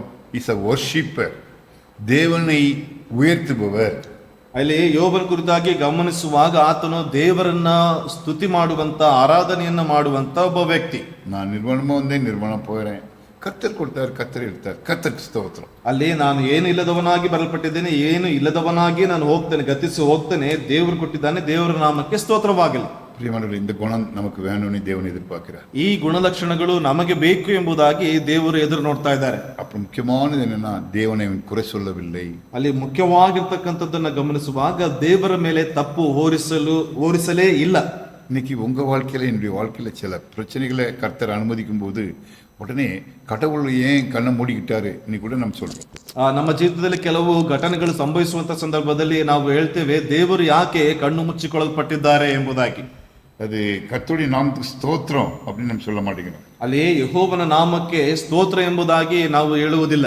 இதுவரைக்கும் கர்த்தர் எனக்கு என்னென்னலாம் நன்மை செய்தாங்கிறத மறந்துடுறோம். கர்த்தர் கொடுத்தாருங்கிறத அந்த ஸ்டேட்மெண்ட்டையும் மறந்துடுறோம். ಇಲ್ಲಿಯವರೆಗೂ ದೇವರು ಏನೆಲ್ಲ ಅದ್ಭುತಗಳನ್ನ ಮಾಡಿದ್ದಾರೆ ಅಂತಕ್ಕಂಥದ್ದನ್ನ ಮರೆತು ಬಿಡ್ತೇವೆ. ದೇವರು ಮಾಡಿರ್ತಕ್ಕಂಥ ಅದ್ಭುತ ಕಾರ್ಯಗಳನ್ನ ಮರೆತು ಹೋಗುವಂತವರಾಗಿರ್ತೇವೆ. நீங்களும் நான் அந்த இடத்துல நிக்கிறது தேவனுடைய கிருபை, கிருபை, கிருபை. பிரியமானவர், ನಾವುಗಳು ಈ ಒಂದು ಭಾಗದಲ್ಲಿ ನಿಂತುಕೊಂಡಿರ್ತಕ್ಕಂಥದ್ದು ಸಂಪೂರ್ಣವಾಗಿ ದೇವರ ಕೃಪೆನೆ. என் கூட ஊழியம் சேர்ந்த அருமையான பாஸ்டர் இயேசுராஜ் போன மாசம் இருந்தார், இந்த மாசம் இல்லை, பர்வத்து போயிட்டாரு. ಅಂಕಲ್ ಅವರ ಜೊತೆಯಲ್ಲಿ ಸೇವೆ ಮಾಡಿರ್ತಕ್ಕಂಥ ಅದ್ಭುತವಾದಂತ ಸೇವಕರು ಯೇಸುದಾಸ್ ಅವರು ಕಳೆದ ತಿಂಗಳಿದ್ರು, ಆದ್ರೆ ಈ ತಿಂಗಳು ಇಲ್ಲ. அதனால அதெல்லாம் ஒரு சின்ன லெசன் உங்களுக்கும் எனக்கும். ಅದೆಲ್ಲ ಒಂದು ನಮ್ಮ ಜೀವಿತಕ್ಕೆ ಒಂದು ಚಿಕ್ಕ ಪಾಠ. இந்த உலகத்துல நமக்கு சொற்ப நாட்கள் தான் வாழ போறோம். ಈ ಲೋಕದಲ್ಲಿ ನಾವು ಸ್ವಲ್ಪ ದಿವಸವೇ ನಾವು ಜೀವಿಸುವುದಕ್ಕಿದ್ದೇವೆ. அதுக்குள்ள நம்மை நாம் தயார்படுத்திக் கொள்ள வேண்டும். ಅದರೊಳಗೆ ನಮ್ಮನ್ನು ನಾವು ಸಿದ್ಧ ಮಾಡಲ್ಪಡಬೇಕು. எனக்கு பிடித்த ஒரு அருமையான சகோதரர் நேற்று காலமாகிவிட்டார், இறந்து போய்விட்டார். ಅಂಕಲ್ ಅವರಿಗೆ ಬಹಳ ಇಷ್ಟವಾಗಿರ್ತಕ್ಕಂಥ ಒಬ್ಬ ಸಹೋದರರು ನಿನ್ನೆಯ ದಿವಸದಲ್ಲಿ ಅವರ ಮರಣವನ್ನು ಹೊಂದಲ್ಪಟ್ಟಿದ್ದಾರೆ. அவருடைய வாழ்க்கை ரொம்ப அற்புதமான வாழ்க்கை. ஏன்னா நான் 20 வருஷத்துக்கு முன்பாக தான் அவர் சந்தித்தேன். அவர் வரும்போது முதல்ல 2 பிறந்த குழந்தைகளை, ரெட்டை குழந்தைங்க, 2 குழந்தைகளும் கொண்டு என் மனைவி கையில் கொண்டு கொடுத்தாரு. ಅಲ್ಲಿ ನೋಡ್ತಾ ಇದ್ದೇವೆ, 20 ವರ್ಷಗಳ ಹಿಂದೆ ಆ ಒಂದು ವ್ಯಕ್ತಿಯನ್ನ ಸಂಧಿಸಲ್ಪಟ್ಟಿದ್ದೆ. ಅಲ್ಲಿ ಆ ಒಂದು 2 ಮಕ್ಕಳನ್ನ, ಆಗ ತಾನೇ ಹುಟ್ಟಿರ್ತಕ್ಕಂಥ ಶಿಶುಗಳನ್ನ ಆಂಟಿಯವರ ಕೈಗಳಲ್ಲಿ ಆ ಒಂದು ಮಕ್ಕಳನ್ನ ಒಪ್ಪಿಸಿ ಕೊಡ್ತಾ ಇದ್ದಾರೆ. அங்கே மார்த்தா மேரின்னு பேர் வச்சோம். ಮಾರ್ತಾ ಮೇರಿ ಎಂಬುದಾಗಿ ಅವರಿಗೆ ನಾಮಕರಣ ಮಾಡಲ್ಪಟ್ವಿ. அந்த தேவனுடைய அந்த மனுஷன் இந்து மனுஷன். அப்புறம் ஆண்டவரை ஏற்றுக்கொண்டாரு. அவருடைய இன்னொரு மகா உண்டு, அந்த மகா ஏற்றுக்கொண்டாங்க. அப்புறம் அந்த வீட்டில் திடீர்னு ஒரு திருமணம், அந்த மகளுக்கு திருமணம் நடத்தினேன், நான் தான் போய் திருமணத்தை நடத்தினேன். ಅಲ್ಲಿ ನೋಡ್ತಾ ಇದ್ದೇವೆ, ಅವರು ಏನಪ್ಪಾ ಅಂತಂದ್ರೆ ಅವರಿಗೆ ನಾಮಕರಣ ಮಾಡಿದ ನಂತರದಲ್ಲಿ ಅವರು ದೇವರನ್ನ ಅಂಗೀಕರಿಸಿಕೊಳ್ಪಟ್ರು. ಅವರಿಗೆ ಇನ್ನೊಬ್ಬ ಮಗಳು ಇದ್ರು, ಅವರು ಕೂಡ ದೇವರನ್ನ ಅಂಗೀಕರಿಸಿಕೊಳ್ಪಟ್ಟು ಆ ಒಂದು ಕುಟುಂಬದಲ್ಲಿ ಮದುವೆಯನ್ನು ಮಾಡಿಸುವುದಕ್ಕೆ ಅಂಕಲ್ ಅವರೇ ಮುಂದೆ ನಿಂತು ಮದುವೆ ಮಾಡುವುದಕ್ಕೆ ದೇವರ ಕಾರ್ಯಗಳನ್ನ ಮಾಡಲ್ಪಟ್ರು. நேற்று தினத்தில் அவர் இறந்துட்டாரு, உத்தமனாக இறந்தார். ಆ ನಿನ್ನೆಯ ದಿವಸದಲ್ಲಿ ಅವರು ಮರಣವನ್ನು ಹೊಂದಲ್ಪಟ್ಟಿದ್ದಾರೆ. ಬಹಳ ಉತ್ತಮ ವ್ಯಕ್ತಿಯಾಗಿ ಮರಣವನ್ನು ಹೊಂದಲ್ಪಟ್ಟಿದ್ದಾರೆ. அவர் பல பாடுகளை அனுபவித்திருப்பார். ಅನೇಕ ಕಷ್ಟಗಳನ್ನು ಅವರು ಏನಪ್ಪಾ ಅಂತಂದ್ರೆ ಎದುರಿಸಿರ್ತಾರೆ. மனைவி இல்லை, ಹೆಂಡತಿ ಇಲ್ಲ, குடும்பத்தில் எல்லாருமே கிறிஸ்தவங்க இல்லை, ಕುಟುಂಬದಲ್ಲಿ ಯಾರು ಕೂಡ ಕ್ರೈಸ್ತರಲ್ಲ. ஆனாலும் அவர் உபவாச கூட்டத்துக்கு வருவார், சர்ச்சுக்கு ரெகுலராக வருவார். இப்படி ஆண்டவருக்குள்ள அவர் வளர்ந்து கொண்டே இருந்தார். ಆ ಉಪವಾಸ ಪ್ರಾರ್ಥನೆಗೆ ಬರ್ತಾ ಇದ್ರು. ಏನಪ್ಪಾ ಅಂತಂದ್ರೆ ಸಭೆಯ ಒಂದು ಕಾರ್ಯಗಳಲ್ಲಿ ಬಹಳ ಅಚ್ಚುಕಟ್ಟಾಗಿ ಕಟ್ಟುನಿಟ್ಟಾಗಿ ಬರ್ತಾ ಇದ್ರು. ಹೀಗೆ ಆ ರೀತಿಯಾದಂತಹ ಕಾರ್ಯಗಳಲ್ಲಿ ಬೆಳೀತಾ ಹೋಗ್ತಾ ಇದ್ರು. இந்த பிள்ளைங்க வளர்ந்து இப்போ நர்சிங் அவர் முடிச்சுக்கிறாங்க. ಈಗ ಆ 2 ಮಕ್ಕಳು ಬೆಳೆದು ದೊಡ್ಡವರಾಗಿ ನರ್ಸಿಂಗ್ ಕೋರ್ಸ್ ಅನ್ನು ಮುಗಿಸಲ್ಪಟ್ಟಿದ್ದಾರೆ. பிரியமானவர்களே, இப்படிப்பட்ட பல அனுபவங்களை எனக்கு கர்த்தர் கொடுத்து அந்த பிள்ளைங்க வளர்க்கணும் சாதாரண காரியமா? அது கர்த்தர் கர்த்தர் கர்த்தர். இப்படிப்பட்ட எத்தனையோ ஆயிரக்கணக்கான பிள்ளைகளை எங்க கையில ஆண்டவர் கொடுத்திருக்கிறார். ಈ ರೀತಿಯಾಗಿರ್ತಕ್ಕಂಥ ಮಕ್ಕಳನ್ನ ಬೆಳೆಸಿ ಅವರ ಒಂದು ಜೀವಿತಗಳನ್ನ ರೂಪಿಸಲಿಕ್ಕೆ ಆಗುವಂತ ದೇವ್ರ ಕಾರ್ಯಗಳನ್ನು ಮಾಡ್ತಾ ಇದ್ರೆ, ಇದಕ್ಕೂ 1000ಕ್ಕೂ ಅಧಿಕವಾಗಿರ್ತಕ್ಕಂಥ ಮಕ್ಕಳನ್ನ ದೇವರು ಇಲ್ಲಿ ಕೊಡಲ್ಪಟ್ಟಿದ್ದಾರೆ. ஒவ்வொரு பிள்ளைங்கிட்டும் ஒவ்வொரு பிரச்சனை இருக்கும். ಒಬ್ಬೊಬ್ಬ ಮಕ್ಕಳಲ್ಲಿ ಒಂದೊಂದು ಸಮಸ್ಯೆಗಳಿದೆ. அந்த பிரச்சனைகளை கர்த்தர் அனுமதிக்கிறாருன்னு நானும் என் மனைவியும் என் குடும்பத்தாரும் எடுத்துக்கிறதுனால இன்னைக்கு நாங்கள் நல்லா இருக்கிறோம் பிரியமானவர்களே. ಆ ಒಂದು ಸಮಸ್ಯೆಗಳನ್ನ ದೇವರು ಅವರ ಜೀವಿತದಲ್ಲಿ ಅನುಮತಿಸಿದ್ದಾರೆ ಎಂಬುದಾಗಿ ಇರುವಂತ ಕಾರಣದಿಂದಾಗಿ ನಾನು ಅಂಕಲ್ ಅವರು ಮತ್ತು ಅಂಕಲ್ ಕುಟುಂಬದವರು ಆ ರೀತಿಯಾಗಿ ಅದನ್ನ ಪರಿಗಣಿಸಲ್ಪಡ್ತಾ ಇದ್ದಾರೆ. உங்க வாழ்க்கையில ஒரு சில கஷ்டங்களை கர்த்தர் கொடுக்கும்போது யோபை போல பிரைஸ் தி லார்ட் அப்படின்னு சொல்ல கத்துக்கணும். ನಿಮ್ಮ ಜೀವಿತದಲ್ಲಿ ದೇವರು ಕೆಲವು ಕಷ್ಟಗಳನ್ನ ಅನುಮತಿಸಲ್ಪಡುವಾಗ ದೇವರಿಗೆ ಸ್ತೋತ್ರ ಎಂಬುದಾಗಿ ಹೇಳುವಂತದನ್ನ ಕಲಿತುಕೊಳ್ಳಲ್ಪಡಬೇಕು. அதனால தான் என்னுடைய சபையார் எல்லாருக்கும் இந்த பிரைஸ் தி லார்ட்ங்கிறத நீங்க சொல்லி எல்லா நேரத்திலும் கர்த்தரை துதியுங்கள் என்று நான் சொல்லி கொடுத்திருக்கிறேன். ಆ ಕಾರಣದಿಂದಾಗಿ ಎಲ್ಲಾ ಸಭೆಯಲ್ಲಿರ್ತಕ್ಕಂಥ ಪ್ರತಿಯೊಬ್ಬರಿಗೂ ಎಲ್ಲಾ ಸಂದರ್ಭದಲ್ಲಿ ದೇವರಿಗೆ ಸ್ತೋತ್ರ, ಕರ್ತನಿಗೆ ಸ್ತೋತ್ರ ಎಂಬುದಾಗಿ ಹೇಳಿರ್ತಕ್ಕಂಥದ್ದನ್ನ ಕಲಿಸಿಕೊಡುವಂತವರಾಗಿದ್ದೇವೆ. மாறாக நிறைய நேரத்துல ரொம்ப சிம்பிளா தோத்திரம் பிரதர் அப்படிங்கிறாங்க. அதாவது மனுஷருக்கு அந்த மகிமையை கொடுக்குறாங்க, தப்பு. ಅಲ್ಲಿ ಸಾಮಾನ್ಯವಾಗಿ ಏನಂತಂದ್ರೆ ಪ್ರೈಸ್ ದಿ ಲಾರ್ಡ್ ಬ್ರದರ್ ಎಂಬುದಾಗಿ ಹೇಳ್ತಾರೆ. ಅದು ಸಾಮಾನ್ಯವಾಗಿ ದೇವರಿಗೆ ಏನಪ್ಪಾ ಅಂತಂದ್ರೆ ಮನುಷ್ಯನಿಗೆ ಕೊಡುವಂತ ಗೌರವವಾಗಿ ಕಾಣ್ತದೆ. தோத்திரம் ஒன்லி ஆஃப் சொல்றாங்க. ಅಲ್ಲಿ ಕೇವಲ ಅರ್ಧ ಮಾತ್ರ ಸ್ತೋತ್ರ ಎಂಬುದಾಗಿ ಹೇಳ್ತಾರೆ. கன்னடத்தில் சொல்லுவாங்களா தோத்திரம் சொல்லுவாங்களா இல்ல கன்னடத்துல கர்த்தருக்கு ஸ்தோத்திரம்? ಸಾಮಾನ್ಯ ಕನ್ನಡದಲ್ಲಿ ಇಂಗ್ಲಿಷಲ್ಲಿ ಹೇಳ್ಬಿಡ್ತಾರೆ ಪ್ರೈಸ್ ದಿ ಲಾರ್ಡ್. அப்ப நல்லதா போச்சு. தமிழ்ல வெறும் ஸ்தோத்திரம் பிரதர் அப்படிப்பாங்க. ಸಾಮಾನ್ಯವಾಗಿ ತಮಿಳಲ್ಲಿ ಏನಂತಂದ್ರೆ ಸ್ತೋತ್ರ ಸಹೋದರ ಎಂಬುದಾಗಿ ಹೇಳ್ತಾರೆ. ಆದ್ರೆ ಕನ್ನಡದಲ್ಲಿ ನಾವು ನೋಡುವಾಗ ಪ್ರೈಸ್ ದಿ ಲಾರ್ಡ್, ದೇವರಿಗೆ ಸ್ತೋತ್ರ ಎಂಬುದಾಗಿ கன்னடத்துல வெரி குட். சரி, இப்ப முதலாவது அதிகாரம் எல்லாரும் தெரியும். ಈಗ ಮೊದಲ ಅಧ್ಯಾಯ ಎಲ್ಲರಿಗೂ ಗೊತ್ತಿದೆ. இரண்டாவது அதிகாரத்துக்கு போலாம். ಎರಡನೇ ಅಧ್ಯಾಯಕ್ಕೆ ಬರೋಣ. இங்க இரண்டாவது அதிகாரத்தை பார்க்கும்போது பிரியமானவர்களே, இங்கு இன்னொரு நாளும் அதே போல பரலோகத்துல ஒரு கூட்டம் நடக்குது. ಇನ್ನೊಂದು ದಿವಸ ಪರಲೋಕದಲ್ಲಿ ಒಂದು ಏನಪ್ಪಾ ಅಂತಂದ್ರೆ ಒಂದು ರೀತಿಯಾದಂತ ಒಂದು ಕಾರ್ಯಗಳು ನಡೀತಾ ಇದೆ. அப்போ பிசாசு வந்து சாத்தான் வந்து நிக்கிறான் ஆண்டவர் முன்னாடி. எங்க இருந்து வரேன்னு கேட்கிறேன். பூமிங்க உலாவிட்டு வரேங்கிறான். ಅಲ್ಲಿ ಪುನಃ ದೇವರು ಕೇಳ್ತಾ ಇದ್ದಾರೆ ಎಲ್ಲಿಂದ ಬರ್ತಾ ಇದೆ ಎಂಬುದಾಗಿ. ಭೂಲೋಕದಲ್ಲಿ ಸಂಚರಿಸುವವನಾಗಿ ನಾನು ತಿರುಗುತ್ತಾ ಬಂದನು ಎಂಬುದಾಗಿ ಹೇಳ್ತಾ ಇದ್ದಾನೆ. மறுபடியும் தேவன் வந்து யோபு குறித்து, என்னுடைய சர்வன்ட் தாசன் யோபு மேல நீ மறுபடியும் கண்ணு வச்சியா, அவன் பாரு நல்லா இருக்கிறான் பாரு, நீ எவ்வளவு பிரச்சனை கொடுத்தாலும் அவன் ஒன்றும் பண்ண முடியலன்னு சொல்றாரு. ಅಲ್ಲಿ ನೋಡ್ತಾ ಇದ್ದೇವೆ, ನನ್ನ ದಾಸನಾಗಿರ್ತಕ್ಕಂಥ ಯೋಬನನ್ನ ನೀನು ಏನಪ್ಪಾ ಅಂತಂದ್ರೆ ಗಮನಿಸಲ್ಪಟ್ಟೆ. ಆತನು ಏನಪ್ಪಾ ಅಂತಂದ್ರೆ ನಿರ್ದೋಷಿ, ಏನಪ್ಪಾ ಅಂದ್ರೆ ಕೆಟ್ಟದನ್ನ ನಿರಾಕರಿಸುವಂತ ವ್ಯಕ್ತಿಯಾಗಿದ್ದಾನೆ ಎಂಬುದಾಗಿ ಪುನಃ ಆತನ ಕುರಿತಾಗಿ ಹೇಳ್ತಾ ಇದ್ದಾರೆ. அப்போ அவன் சொல்றான், ಆಗ ಆತನು ಹೇಳ್ತಾ ಇದ್ದಾನೆ, நீர் 2 வேலையை நான் எடுத்துட்டேன், 3வது வேலையை அவனுடைய பர்சனல் லைஃப்ல அவனுக்கு நீ வியாதியை கொடுத்தீர்னா, அவன் எலும்பையும் மாம்சையும் தொட்டீர்னா கண்டிப்பாக அவன் உண்மை தூசிப்பான். ಅಲ್ಲಿ ಆತನು ಹೇಳ್ತಾ ಇದ್ದಾನೆ ಅಂದ್ರೆ 2 ಬೇಲಿಗಳನ್ನ ನಾನು ಹೊಡೆದಾಕಲ್ಪಟ್ಟಿದ್ದೇನೆ. ಈಗ ಖಂಡಿತವಾಗಿ ಆತನ ಚರ್ಮಕ್ಕೆ ಮಾತ್ರವಲ್ಲದೆ ಆತನ ಅಸ್ಥಿ ಮಾಂಸಗಳಿಗೆ ನೀನು ಒಡೆಯಲ್ಪಡುವಾಗ ಖಂಡಿತವಾಗಿ ನಿಮ್ಮನ್ನ ದೂಷಿಸ್ತಾನೆ, ಆ ರೀತಿಯಾಗಿ ಮಾಡ್ತಾನೆ ಎಂಬುದಾಗಿ ಹೇಳ್ತಾ ಇದ್ದಾರೆ. 6வது வசனத்துல ஆண்டவர் பெர்மிஷன் கொடுக்கிறார். 6ನೇ ವಚನದಲ್ಲಿ ದೇವರು ಅನುಮತಿಸ್ತಾ ಇದ್ದಾರೆ. ஒரு கண்டிஷனோட பெர்மிஷன். ಆದ್ರೆ ಒಂದು ಷರತ್ತಿನ ಮೂಲಕವಾಗಿ ಆತನು ಹೇಳ್ತಾ ಇದ್ದಾನೆ, என்னன்னாலும் அவன் இது மாம்சத்தை தொடு, எலும்பை தொடு, ஆனா அவன் சாகடிக்க கூடாதுன்னு சொல்லி விடுகிறார். ಅಲ್ಲಿ ಏನ್ ಹೇಳ್ತಾ ಇದ್ದಾರೆ ಅಂತಂದ್ರೆ, ನೀನ್ ಏನಾದ್ರೂ ಮಾಡಿಕೋ, ಆದ್ರೆ ಆತನ ಪ್ರಾಣಕ್ಕೆ ಯಾವುದೇ ಕೇಡು ಉಂಟಾಗಬಾರದು ಎಂಬುದಾಗಿ ಹೇಳ್ತಾ ಇದ್ದಾನೆ. அப்போ உடனே என்ன பண்றான், சாத்தான் வந்து அங்க போய் பெரிய ஒரு வியாதியை கொடுக்குறான். அதாவது குஷ்டரோகம் போன்று, அதாவது உச்சந்தலையிலிருந்து உள்ளங்கால் வரைக்கும் ஒரே புண்ணு. ಅಲ್ಲಿ ನೋಡ್ತಾ ಇದ್ದೇವೆ, ಅದಾದ ನಂತರದಲ್ಲಿ ಸೈತಾನ ಏನ್ ಮಾಡ್ತಾ ಇದೆ ಅಂತಂದ್ರೆ ಅಂಗಾಲಿಂದ ಮೊದಲುಗೊಂಡು ನಡುನೆತ್ತಿಯವರೆಗೆ ಏನಪ್ಪಾ ಅಂತಂದ್ರೆ ಒಂದು ರೀತಿಯಾಗಿರ್ತಕ್ಕಂಥ ಕುಷ್ಠರೋಗದ ರೀತಿಯಲ್ಲಿ ಕೆಟ್ಟ ಕುರುಹುಗಳನ್ನ ಉಂಟು ಮಾಡ್ತಾ ಇದ್ದಾರೆ. யோபு ட்ரெஸ் போட முடியல, ಯೋಬನಿಗೆ ವಸ್ತ್ರಗಳನ್ನ ಹಾಕೊಳ್ಳೋದಕ್ಕೆ ಆಗ್ತಾ ಇಲ್ಲ. தனியா போய் ஒரு ஓட்டை எடுத்து அந்த புண்ணு அப்படியே இழைச்சிக்கிட்டு இருக்க, உடம்புலாம் ரத்தம். ಅಲ್ಲಿ ನೋಡ್ತಾ ಇದ್ದೇವೆ, ಆತನ ಏನ್ ಮಾಡ್ತಾ ಇದ್ದಾನೆ ಅಂತಂದ್ರೆ ಪಕ್ಕಕ್ಕೆ ಹೋಗ್ಬಿಟ್ಟು ಆ ಒಂದು ಹುಣ್ಣುಗಳನ್ನೆಲ್ಲ ಕೆರೆದುಕೊಳ್ತಾ ಇದ್ದಾನೆ, ಅದರಲ್ಲಿ ರಕ್ತವು ಸುರಿತಾ ಇದೆ. அப்போ அவன் மனைவி வராங்க. ಆಗ ಆತನ ಮಡದಿ ಬರ್ತಾ ಇದ್ದಾಳೆ. வந்து என்ன சொல்றா, ಆಕೆ ಏನ್ ಹೇಳ್ತಾ ಇದ್ದಾಳೆ, என்னையா இன்னும் தேவனுக்கு பயந்து உத்தமத்தில் நிக்கிறீரு, தேவனை குறை சொல்லிட்டு தேவனை நிந்திச்சிட்டு உங்களுடைய ஜீவனை விடும் என்று சொல்கிறார். ಅವನ ಹೆಂಡತಿ ಏನ್ ಹೇಳ್ತಾ ಇದ್ದಾಳೆ ಅಂತಂದ್ರೆ, ಯಥಾರ್ಥವನ್ನು ನಿನ್ನನ್ನು ಇನ್ನೂ ಬಿಡ್ತಾ ಇಲ್ವಾ, ದೇವರನ್ನ ದೂಷಿಸಿ ಸಾಯಿ ಎಂಬುದಾಗಿ ಹೇಳ್ತಾ ಇದ್ದಾರೆ. பிரியமானவர்களே, இங்கே இந்த ஒய்ஃப் வந்து என்ன நல்ல ஸ்டேட்மெண்ட் சொல்லல, என்கரேஜ் பண்ணல. ಅಲ್ಲಿ ಆತನ ಹೆಂಡತಿ ಬಂದ್ಬಿಟ್ಟು ಆತನನ್ನ ಉತ್ತೇಜನ ಪಡಿಸ್ಲಿಲ್ಲ. ஜீவனை விடும், சூசைட் பண்ணிக்கிடும் அப்படிங்கிற, ಅಲ್ಲಿ ದೂಷಿಸಿ ಸತ್ತು ಹೋಗು ಎಂಬುದಾಗಿ, சூசைடு ಆತ್ಮಹತ್ಯೆ ಮಾಡಿಕೊ. அப்போ தேவனை குறை சொல்றது ஒன்று, சூசைட் பண்ணுறது. சாதாரண சூசைட் பண்ணுறவங்க வந்து வாழ்க்கை பார்த்தீங்கன்னா, நீங்கள் அவங்களுக்கு தேவன் மேலேயும் கோபம் இருக்கும், அவங்க மேலேயும் அவங்களுக்கு கோபம் இருக்கும். ಸಾಮಾನ್ಯವಾಗಿ ಆತ್ಮಹತ್ಯೆ ಮಾಡಿಕೊಳ್ಳುವಂತವ್ರನ್ನ ನೀವು ಗಮನಿಸುವಾಗ ದೇವರ ಮೇಲೆ ಕೋಪ ಇರ್ತದೆ, ಅದೇ ರೀತಿಯಾಗಿ ತಮ್ಮ ಮೇಲೆಯೂ ಸಹ ಕೋಪವನ್ನು ಉಂಟು ಮಾಡಿಕೊಂಡಿರ್ತಾರೆ. தேவன் உங்களுக்கும் எனக்கும் ஒரு நாளை குறிப்பிட்டிருக்கிறார்.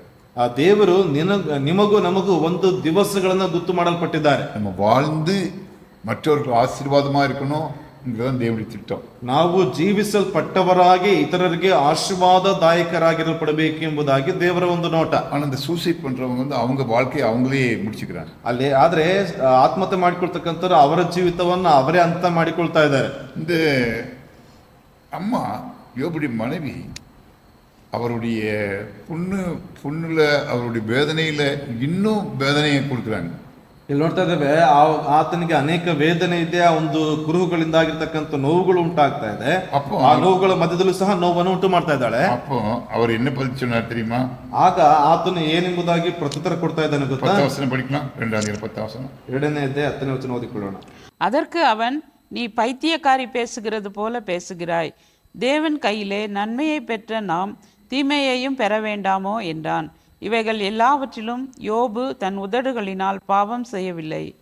ಮೂರ್ಖಳು ಮಾತನಾಡಿದಂತೆ ನೀನು ಮಾತನಾಡುತ್ತಿ, ದೇವರ ಹಸ್ತದಿಂದ ನಾವು ಒಳ್ಳೆಯದನ್ನ ಹೊಂದುತ್ತೇವಷ್ಟೇ, ಕೆಟ್ಟದನ್ನ ಹೊಂದಬಾರದು ಎಂದು ಹೇಳಿದನು. ಈ ಸಂದರ್ಭದಲ್ಲಿಯೂ ಪಾಪದ ಮಾತೊಂದು ಅವನ ತುಟಿಗಳಿಂದ ಹೊರಡಲಿಲ್ಲ. பிரியமானவர்களே, பாருங்க, அவன் தேவன் எனக்கு நன்மை செய்தாரு, இது ஒரு தீமையாக இருந்தால் கூட நான் சாய்ச்சிக்கிடுவேன், நீ ஏம்மா இப்படி பேசுற என்று அவனுக்கு சொல்கிறான். ಅಲ್ಲಿ ಹೀಗೆ ಆತನ ಪ್ರತ್ಯುತ್ತರವನ್ನು ಕೊಡ್ತಾ ಇದ್ದಾನೆ. ಇದು ಕಷ್ಟದ ಸಂದರ್ಭದಲ್ಲಿ ಕೂಡ ದೇವರು ಈ ರೀತಿಯಾದಂಥ ಕಾರ್ಯಗಳನ್ನು ಮಾಡಲ್ಪಟ್ಟಿದ್ದಾನೆ, ಒಳ್ಳೆಯದನ್ನೇ ಮಾಡಲ್ಪಟ್ಟಿದ್ದಾನೆ ಎಂಬುದಾಗಿ, ಆದ್ರೆ ನೀನು ಯಾಕೆ ಈ ರೀತಿಯಾಗಿ ಮೂರ್ಖಳ ರೀತಿಯಲ್ಲಿ ಮಾತನಾಡ್ತಾ ಇದ್ದೀಯ ಎಂಬುದಾಗಿ ಪ್ರಶ್ನೆ ಮಾಡ್ತಾನೆ. பைத்தியக்காரி போல் பேசுகிறாய். ಅಲ್ಲಿ ಮೂರ್ಖಳ ರೀತಿಯಲ್ಲಿ ಮಾತನಾಡ್ತಾ ಇದ್ದಾಳೆ. எங்க சர்ச்சில் இந்த பிரசங்கத்தை பண்ணும்போது நான் ஒரு கேள்வியை கேட்டேன் சபையார்கிட்ட. ಈ ಒಂದು ಪ್ರಸಂಗವನ್ನು ಮಾಡುವಂತ ಸಂದರ್ಭದಲ್ಲಿ ಸಭೆಯ ಸದಸ್ಯರಿಗೆ ಒಂದು ಪ್ರಶ್ನೆಯನ್ನ ಕೇಳಲ್ಪಟ್ಟೆ. சாத்தான் யோபுடைய ப்ராப்பர்ட்டியை எடுத்துக்கிட்டான், யோபுடைய பிள்ளைகளை எடுத்துக்கிட்டான், ஆனா அந்த அம்மாவை மட்டும் ஏன் உயிரோடு வைத்தான் என்று ஒரு கேள்வி கேட்டேன். ಅಲ್ಲಿ ಆ ಸಭೆ ಸದಸ್ಯರಲ್ಲಿ ಒಂದು ಪ್ರಶ್ನೆಯನ್ನು ಕೇಳಲ್ಪಟ್ಟೆ. ಆತನ ಯೋಬನ ಆಸ್ತಿಯನ್ನೆಲ್ಲ ತೆಗೆದುಕೊಳ್ಳಲ್ಪಟ್ಟ, ಮಕ್ಕಳನ್ನು ಕೂಡ ತೆಗೆದುಕೊಳ್ಳಲ್ಪಟ್ಟ, ಆದ್ರೆ ಯಾಕೆ ಹೆಂಡತಿಯನ್ನು ಮಾತ್ರ ಅಲ್ಲಿ ಬಿಡಲ್ಪಟ್ಟಿದ್ದಾನೆ ಎಂಬುದಾಗಿ. அப்போ ஒரு அம்மா அழகாக பதில் சொன்னாங்க. ಆಗ ಒಬ್ಬ ಸ್ತ್ರೀ ಅದ್ಭುತವಾದಂತ ಒಂದು ಉತ್ತರವನ್ನು ನೀಡಿದ್ರು. ஐயா, ஆண்டவருக்கு தெரியும் இந்த சோதனை டெம்பரவரி, அப்புறம் ஒரு நாள் அதே யோபு ஆசீர்வதிக்கப்பட போறான், அதே 10 பிள்ளைங்க போனாலும் மறுபடியும் 10 பிள்ளைங்களை கொடுக்கணும்னு ஆண்டவருக்கு தெரியும். ஆகையினால அந்த குழந்தை பெறுவதற்காக அந்த அம்மாவை தயார்படுத்தி வைத்திருந்தார் அப்படின்னு சொன்னாங்க. ಅಲ್ಲಿ ಆಕೆ ಆ ಒಂದು ಸಹೋದರಿ ಬಹಳ ಅದ್ಭುತವಾಗಿ ಉತ್ತರವನ್ನು ನೀಡಿದ್ರು. ಏನಪ್ಪಾ ಅಂತಂದ್ರೆ, ಈ ಒಂದು ಶೋಧನೆಗಳು ಕೇವಲ ಅದೇನಪ್ಪಾ ಅಂತಂದ್ರೆ ತಾತ್ಕಾಲಿಕ, ದೇವರು ಮುಂಬರುವಂತ ದಿವಸಗಳಲ್ಲಿ ಅದೇ ವ್ಯಕ್ತಿಯ ಮೂಲಕವಾಗಿ ಇನ್ನೂ ಅಧಿಕವಾದಂತಹ ಆಶೀರ್ವಾದಗಳನ್ನ ಆ ಒಂದು ವ್ಯಕ್ತಿಯ ಜೀವಿತದಲ್ಲಿ ಕೊಡ್ತಾರೆ ಎಂಬುದಾಗಿ ಆಕೆ ಆ ರೀತಿಯಾಗಿ ಉತ್ತರಗಳನ್ನ ನೀಡಿದ್ರು.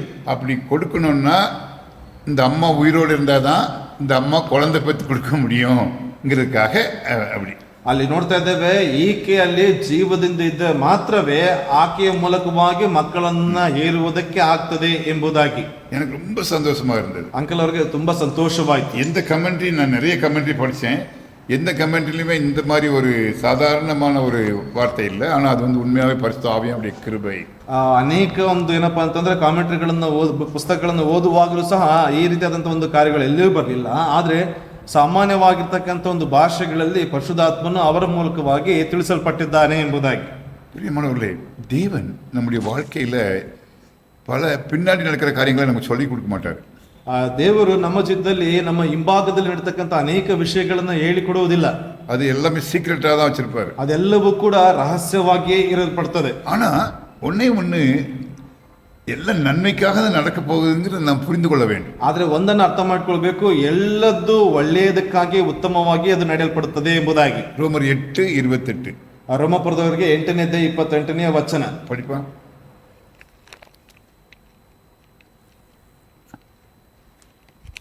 அன்றியும் ಇದಲ್ಲದೆ ದೇವರ ಸಂಕಲ್ಪದ ಮೇರೆಗೆ ಕರೆಯಲ್ಪಟ್ಟು ಆತನನ್ನ ಪ್ರೀತಿಸುವವರ ಹಿತಕ್ಕಾಗಿ ಎಲ್ಲಾ ಕಾರ್ಯಗಳು ಅನುಕೂಲವಾಗುತ್ತವೆ ಎಂದು ನಮಗೆ ಗೊತ್ತದೆ. அன்றியும் அவருடைய தீர்மானத்தின்படி அழைக்கப்பட்டவர்களாய் தேவனிடத்தில் அன்பு கூறுகிறவர்களுக்கு சகலமும் நன்மைக்கு ஏதுவாக நடக்கிறதென்று அறிந்திருக்கிறோம். சகலமும் நன்மைக்கு எதுவாகவே நடக்கும் பிரியமானவர்களே. ಅಲ್ಲಿ ಸಕಲವು ಎಲ್ಲಾ ಕಾರ್ಯಗಳು ಅನುಕೂಲಕರವಾಗಿ ನಡೆಯಲ್ಪಡುತ್ತದೆ ಎಂಬುದಾಗಿ இந்த மாதிரி வசனங்களை வைத்து நம் சோதனை கால நேரத்திலே நம்மை திருப்திப்படுத்திக் கொள்ள வேண்டும்.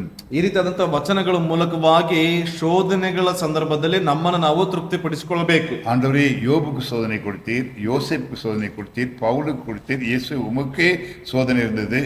இதிலெல்லாம் நீங்க வெற்றி பெற்றீங்களே, சாத்தானுக்கு ஒருவேளை இதெல்லாம் கொடுத்தாலும் சாத்தானை நீர் வெற்றி கொண்டீரே, அதே போல வெற்றி தாரும் என்று ஜெபிக்க வேண்டும். ನಾವು ಈ ರೀತಿಯಾಗಿ ಪ್ರಾರ್ಥನೆಗಳನ್ನು ಮಾಡಬೇಕು. ಯೋಸೆಫನಿಗೆ ಅಲ್ಲಿ ಶೋಧನೆಗಳು ಬರಲ್ಪಟ್ಟಿದೆ, ಪೌಲನಿಗೆ ಶೋಧನೆಗಳು ಬರಲ್ಪಟ್ಟಿದೆ.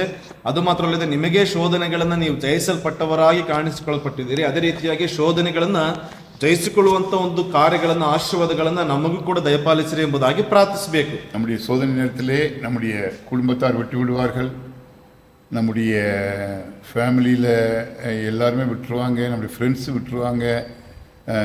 ஒரு யோபை போல் நாம் சில நேரங்களில் தனிமையின் உணர்வோடு கூட இருப்போம். ಅಲ್ಲಿ ನೋಡ್ತಾ ಇದ್ದೇವೆ, ಯೋಬನ ರೀತಿಯಲ್ಲಿ ಏನಪ್ಪಾ ಅಂತಂದ್ರೆ ಅನೇಕರು ನಮ್ಮ ಕುಟುಂಬದವರಾಗಿರ್ಬೋದು, ಅನೇಕ ಸದಸ್ಯರು ನಮ್ಮ ಕೈಗಳನ್ನ ಬಿಡಲ್ಪಡ್ತಾರೆ. ಆ ಸಂದರ್ಭದಲ್ಲಿ ಯೋಬನ ರೀತಿಯಲ್ಲಿ ಏಕಾಂಗಿಯಾದಂತ ಒಂದು ಅನುಭವವನ್ನು ನಾವು ಅನುಭವಿಸುವಂತದ್ದಾಗಿರ್ತದೆ. எல்லாருக்கும் இந்த அனுபவம் இருக்கும். ಎಲ್ಲರಿಗೂ ಈ ಒಂದು ಅನುಭವ ಉಂಟಾಗ್ತದೆ. அனாதியாக நாம் காப்பிடப்படுவோம். ಏನಪ್ಪಾ ಅಂತಂದ್ರೆ ಏಕಾಂಗಿಯಾಗಿ ನಾವು ಕಾಣಿಸಲ್ಪಡ್ತೇವೆ. அந்த நேரத்துல ಆ ಸಂದರ್ಭದಲ್ಲಿ ஒரு கூட்ட ஜனங்கள் நம்மளை தேடி வருவாங்க. ಒಂದು ವಿಧವಾದಂತ ಗುಂಪು ನಮ್ಮನ್ನ ಹುಡುಕಿಕೊಂಡು ಬರಲ್ಪಡ್ತದೆ. அந்த ஜனங்கள் ஒவ்வொருவரும் ஒவ்வொரு விதமா பேசுவாங்க. ಆ ಜನಗಳು ಒಬ್ಬೊಬ್ಬರು ಒಂದೊಂದು ವಿಧವಾಗಿ ಮಾತನಾಡಲ್ಪಡ್ತಾರೆ. அப்போ நம்ம அதை என்ன பண்ணணும், எப்படி அதை டீல் பண்ணுங்கிறது தான் மீதி உள்ள 40 அதிகாரம். 42 அதிகாரம் இருக்குங்க பைபிளில். 42 அதிகாரத்தில் முதல் 2 அதிகாரம் தான் யோபுடைய பாடுகள். மீதி 40 அதிகாரம் எப்படி அந்த நம்முடைய பிரச்சனைகள் மத்தியில் நம்ம பிரச்சனையை எதிர்த்து நிற்கணுங்கிறது தான். ಆ 2 ಅಧ್ಯಾಯಗಳಲ್ಲಿ ನೋಡ್ತೇವೆ ಯೋಬನಿಗೆ ಬಂದಿರತಕ್ಕಂತ ಶೋಧನೆ ಮತ್ತು ಕಷ್ಟಗಳ ಕುರಿತಾಗಿ ನಾವು ನೋಡ್ತೇವೆ. ಮಿಕ್ಕ 40 ಅಧ್ಯಾಯಗಳಲ್ಲಿ ಏನಪ್ಪಾ ಅಂತಂದ್ರೆ ಹೇಗೆ ಆ ಒಂದು ಕಷ್ಟಗಳನ್ನ, ಶೋಧನೆಗಳನ್ನ ಆತನು ಏನಪ್ಪಾ ಅಂತಂದ್ರೆ ಆ ಶೋಧನೆಗಳ ಮಧ್ಯದಲ್ಲಿ ಜೀವಿಸಲ್ಪಟ್ಟು ನಿಂತಕ್ಕಂಥ ಕಾರ್ಯಗಳನ್ನ ನಾವು ನೋಡಲ್ಪಡ್ತೇವೆ. அப்படி நம்ம இந்த புத்தகத்தை நம்ம நல்லா ஒழுங்கு கிரகமாக படிச்சிட்டோம்னா ஃப்யூச்சரில் ரொம்ப நல்லா சோதனை, இந்த மாதிரி தான் சோதனைகள் வரும், இப்படி தான் பண்ணணும் என்று நமக்கு தேவன் ஒரு அட்வான்ஸாக ஒரு ஆலோசனை கொடுத்துருவார். ಈ ಒಂದು ಅಧ್ಯಾಯಗಳನ್ನ ಸರಿಯಾದಂತ ರೀತಿಯಲ್ಲಿ ಕ್ರಮಬದ್ಧವಾಗಿ ನಾವು ಧ್ಯಾನಿಸುವಂತ ಸಂದರ್ಭದಲ್ಲಿ, ಶೋಧನೆಗಳು ಬರುವಂತ ಸಂದರ್ಭದಲ್ಲಿ ಈ ರೀತಿಯಾಗಿರ್ತಕ್ಕಂಥ ಕಾರ್ಯಗಳನ್ನ ನಾವು ನಡೆಸಲ್ಪಡಬೇಕು ಎಂಬುದಾಗಿ ದೇವರು ಅದ್ಭುತವಾಗಿ ನಮ್ಮಲ್ಲಿ ತಿಳಿಸುವಂತವನಾಗಿರ್ತಾನೆ. இதுவரைக்கும் எப்படிப்பட்ட சோதனைகள், 3 விதமான வேலிகள், அது எப்படி பிசாசு உடைப்பான், நமக்கு என்ன ರಿಸಲ್ಟ್ வருங்கிறத நம்ம சோதனை பற்றி படித்தோம். ಇಲ್ಲಿಯವರೆಗೂ ಯಾವ ವಿಧವಾಗಿರ್ತಕ್ಕಂಥ ಶೋಧನೆಗಳು, ಎಷ್ಟು ವಿಧವಾಗಿರ್ತಕ್ಕಂಥ ಶೋಧನೆಗಳು, ಯಾವ ರೀತಿಯಾಗಿ ಸೈತಾನನು ಅದನ್ನ ತೆಗೆದುಕೊಂಡು ಬರ್ತಾನೆ ಎಂಬುವಂತ ಕಾರ್ಯಗಳನ್ನ ನಾವು ಇಲ್ಲಿಯವರೆಗೂ ನೋಡಲ್ಪಟ್ಟಿದ್ದೇವೆ. இனி என்ன படிக்க போறோம்னா, இந்த சோதனையில எப்படி வெற்றி கொள்வது.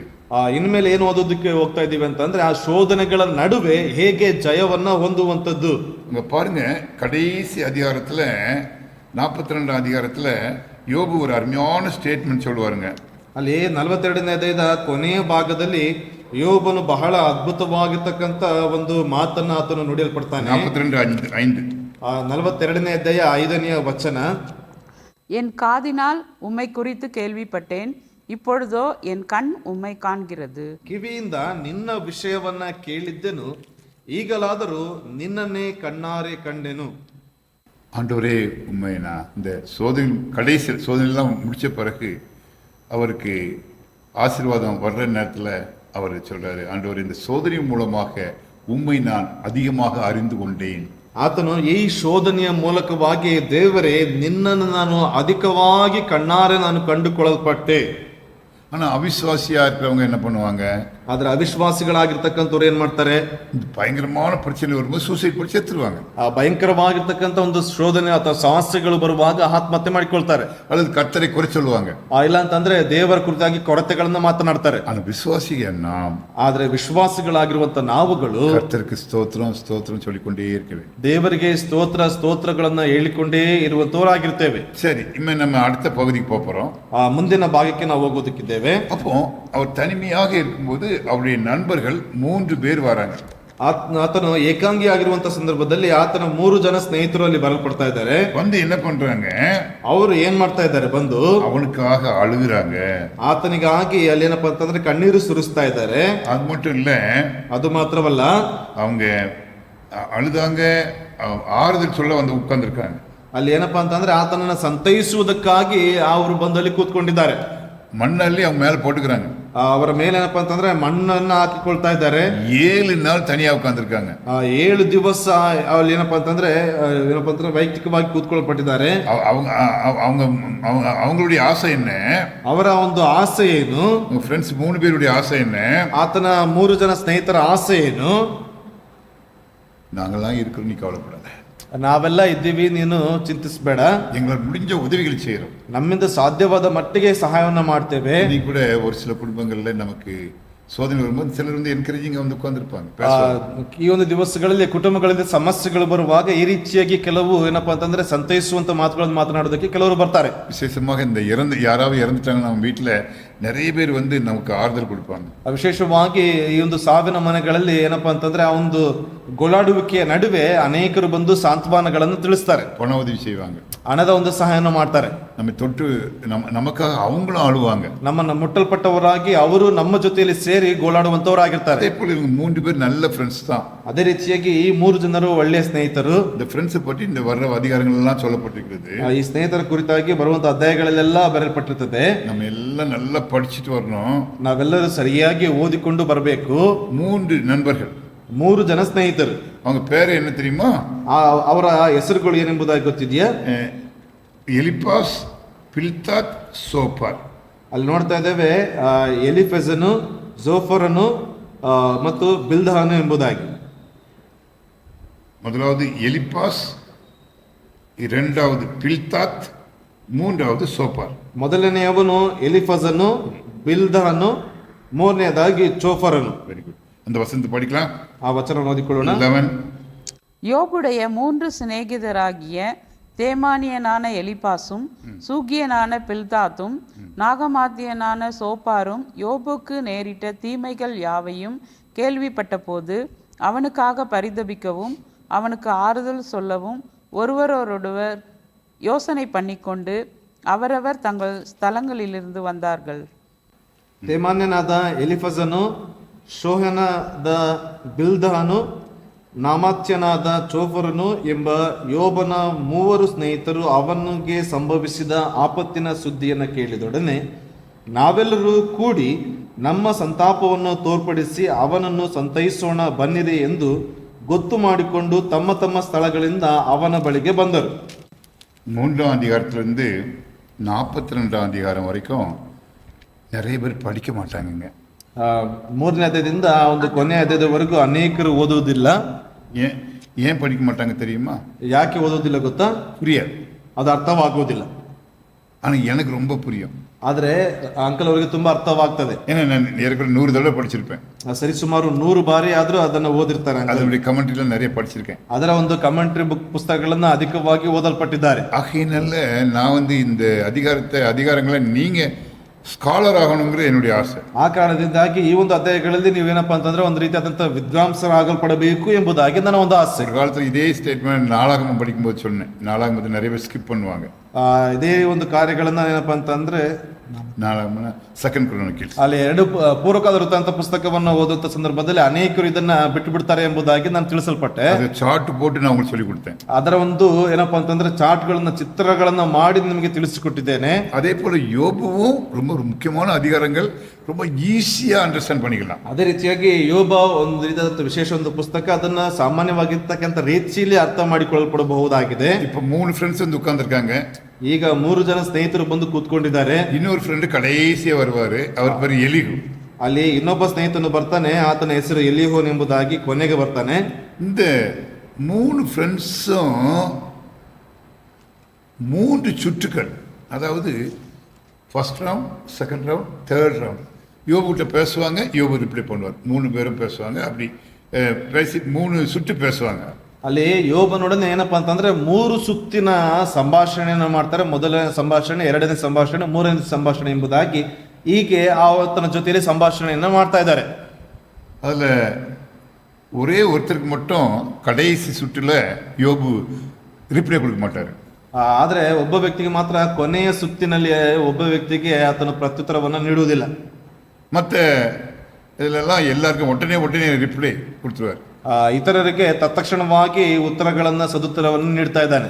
கடைசியில் எலிகுங்கிற ஒரு ஃப்ரெண்டு வருவார், இப்போ போடல, அவரும் பேசுவார், அவருக்கு ரிப்ளை கொடுக்க மாட்டார். ಕೊನೆಗೆ ಎಲಿಹು ಎಂಬತಕ್ಕಂಥ ಒಬ್ಬ ಸ್ನೇಹಿತ ಬರ್ತಾ ಇದ್ದಾನೆ, ಆತನ ಪ್ರಶ್ನೆಗೆ ಇವರು ಉತ್ತರವನ್ನ ಕೊಡುವಂತದ್ದಾಗಿರುವುದಿಲ್ಲ. அப்போ அதுக்கு பிறகு ಅದರ ನಂತರದಲ್ಲಿ தேவனே யோபோடு பேச ஆரம்பிப்பார்.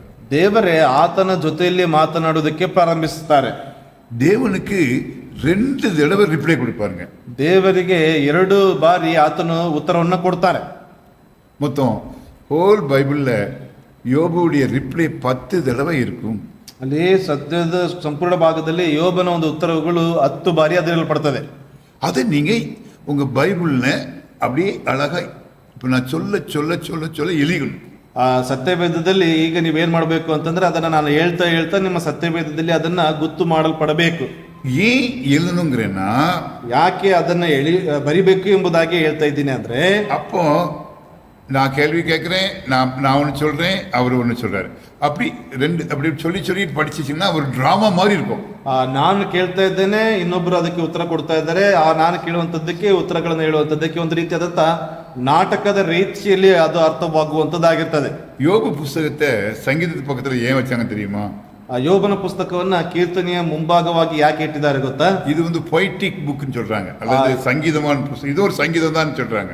ಇದೇನಪ್ಪ ಅಂತಂದ್ರೆ ಕಾವ್ಯಾತ್ಮಕವಾಗಿರ್ತಕ್ಕಂಥ ಪುಸ್ತಕ ಎಂಬುದಾಗಿ ಹೇಳಲ್ಪಡ್ತಾರೆ. இது அதனாலதான் இதை நம்ம கொஞ்சம் ஆழமாக மெதுவாக படிக்க கற்றுக்கொள்ள வேண்டும். ಆ ಕಾರಣದಿಂದಾಗಿ ಇದನ್ನ ನಿಧಾನಗತಿಯಲ್ಲಿ ಆಳವಾಗಿ ಇದನ್ನ ಓದುವಂತದನ್ನ ಕಲಿತುಕೊಳ್ಳಲ್ಪಡಬೇಕು. இப்போ நான் 4 பேர் சொன்னேன், அதுல 3 பேர் தான் இமிಡಿಯೇಟ್ வந்திருக்காங்க. ಇದರಲ್ಲಿ 4 ಜನರ ಹೆಸರನ್ನು ನಾನು ಹೇಳ್ಪಟ್ಟಿದ್ದೇನೆ, ಅದರಲ್ಲಿ ತತ್ಕ್ಷಣವಾಗಿ 3 ಜನರು ಮಾತ್ರ ಆತನಲ್ಲಿ ಬರಲ್ಪಟ್ಟಿದ್ದಾರೆ. இப்போ ஃபர்ஸ்ட் ரவுண்ட் பாத்தீங்க, எப்போ ஆரம்பிக்குன்னா 4ஆம் அதிகாரத்தில் ஆரம்பிக்குதுங்க. ಮೊದಲ ಒಂದು ಸುತ್ತು ಯಾವಾಗ ಪ್ರಾರಂಭ ಆಗ್ತಾ ಇದೆ ಅಂತಂದ್ರೆ 3ನೇ ಅಧ್ಯಾಯದಲ್ಲಿ ಪ್ರಾರಂಭವಾಗ್ತಾ ಇದೆ. அப்போ அதுக்கு முன்னாடி 3ஆம் அதிகாரத்தை பார்த்தீங்கன்னா யோபு சும்மா ஜெனரலா எல்லாருக்கும் வர மாதிரி ஒரு பிரசங்கத்தை பண்றாரு. ಯೋಬನ್ ಏನ್ ಮಾಡ್ತಾ ಇದ್ದಾನೆ ಅಂದ್ರೆ ಸಾಮಾನ್ಯವಾಗಿ ಎಲ್ಲರಿಗೂ ಉಪದೇಶ ಮಾಡುವಂತ ರೀತಿಯಲ್ಲಿ ಉಪದೇಶವನ್ನು ನೀಡ್ತಾ ಇದ್ದಾನೆ. 3rd ಚಾಪ್ಟರ್ல 3ನೇ ಅಧ್ಯಾಯದಲ್ಲಿ சாதாரண பிரசங்கம், ಸಾಮಾನ್ಯವಾದಂತ ಒಂದು ಉಪದೇಶ. ஒருவேளை அவங்கள 3 பேர் பார்த்து கூட சொல்லிருக்கலாம், ಒಂದು ವೇಳೆ ಬಂದಿರತಕ್ಕಂತ 3 ಜನರನ್ನ ನೋಡಿ ಹೇಳಿರಬಹುದು. ஆனா இப்போ தான் அந்த டிஸ்கஷன் ஆரம்பிக்க போகிறது. ಆದ್ರೆ ಈಗಲೇ ಆ ಒಂದು ಏನಪ್ಪಾ ಅಂತಂದ್ರೆ ಸಂಭಾಷಣೆ ಅದು ಪ್ರಾರಂಭವಾಗಲ್ಪಡ್ತಾ ಇದೆ. நான் சொல்ல நீங்க எழுதிடுங்க. அதாவது நீங்கள் 2 கலர் பென் வச்சுருந்தா அழகாக எழுதிக்கலாம். எப்படின்னா இத்தனை சுற்றுங்கும்போது ஒரு கலர் யூஸ் பண்ணிக்கலாம், இன்னொரு யோபுடைய ஆன்சர்ங்கும்போது அதுக்கு ஒரு கலர் பண்ணிக்கலாம். ஏன்னா நான் முதல்ல சொன்னேன், யோபு 10 தடவை ஆன்சர் பண்ணுறாருன்னு சொன்னேன். இவங்க ஃப்ரெண்ட்ஸ் எத்தனை தடவை சொல்கிறாங்கன்னா 10 தடவை ஃப்ரெண்ட்ஸு ஆண்டவர்லாம் சொல்லுவாங்க, அதுக்கு பதில் சொல்லுவார். ಇಲ್ಲಿ ನೋಡ್ತಾ ಇದ್ದೇವೆ 3 ಸುತ್ತಿನ ಒಂದು ಏನಪ್ಪಾ ಅಂತಂದ್ರೆ ಸಂಭಾಷಣೆ ಎಂಬುದಾಗಿ ಹೇಳುವಾಗ ಅದಕ್ಕೆ ಒಂದು ವಿಧವಾಗಿರ್ತಕ್ಕಂಥ ಬಣ್ಣದ ಏನಪ್ಪಾ ಅಂದ್ರೆ ಪೆನ್ನನ್ನು ಉಪಯೋಗಿಸ್ಕೊಳ್ರಿ. ನಾನು ಮೊದಲು ಹೇಳಿದಂಥ ರೀತಿಯಲ್ಲಿ ಯೋಬನು 10 ಬಾರಿ ಆತನ ಉತ್ತರವನ್ನು ಕೊಡ್ತಾ ಇದ್ದಾನೆ. ಅದೇ ರೀತಿಯಾಗಿ ಆತನ ಸ್ನೇಹಿತರು ಮತ್ತು ದೇವರಲ್ಲಿ ನೋಡುವುದಾದ್ರೆ 10 ಬಾರಿ ಆತನಿಗೆ ಒಂದು ಪ್ರಶ್ನೆಗಳನ್ನ ಮಾಡುವಂಥದ್ದನ್ನ ನೀವು ಒಂದು ಪೆನ್ನಿನ ಮೂಲಕವಾಗಿ ಗುರ್ತು ಮಾಡಿಕೊಳ್ಳಬಹುದಾಗಿದೆ.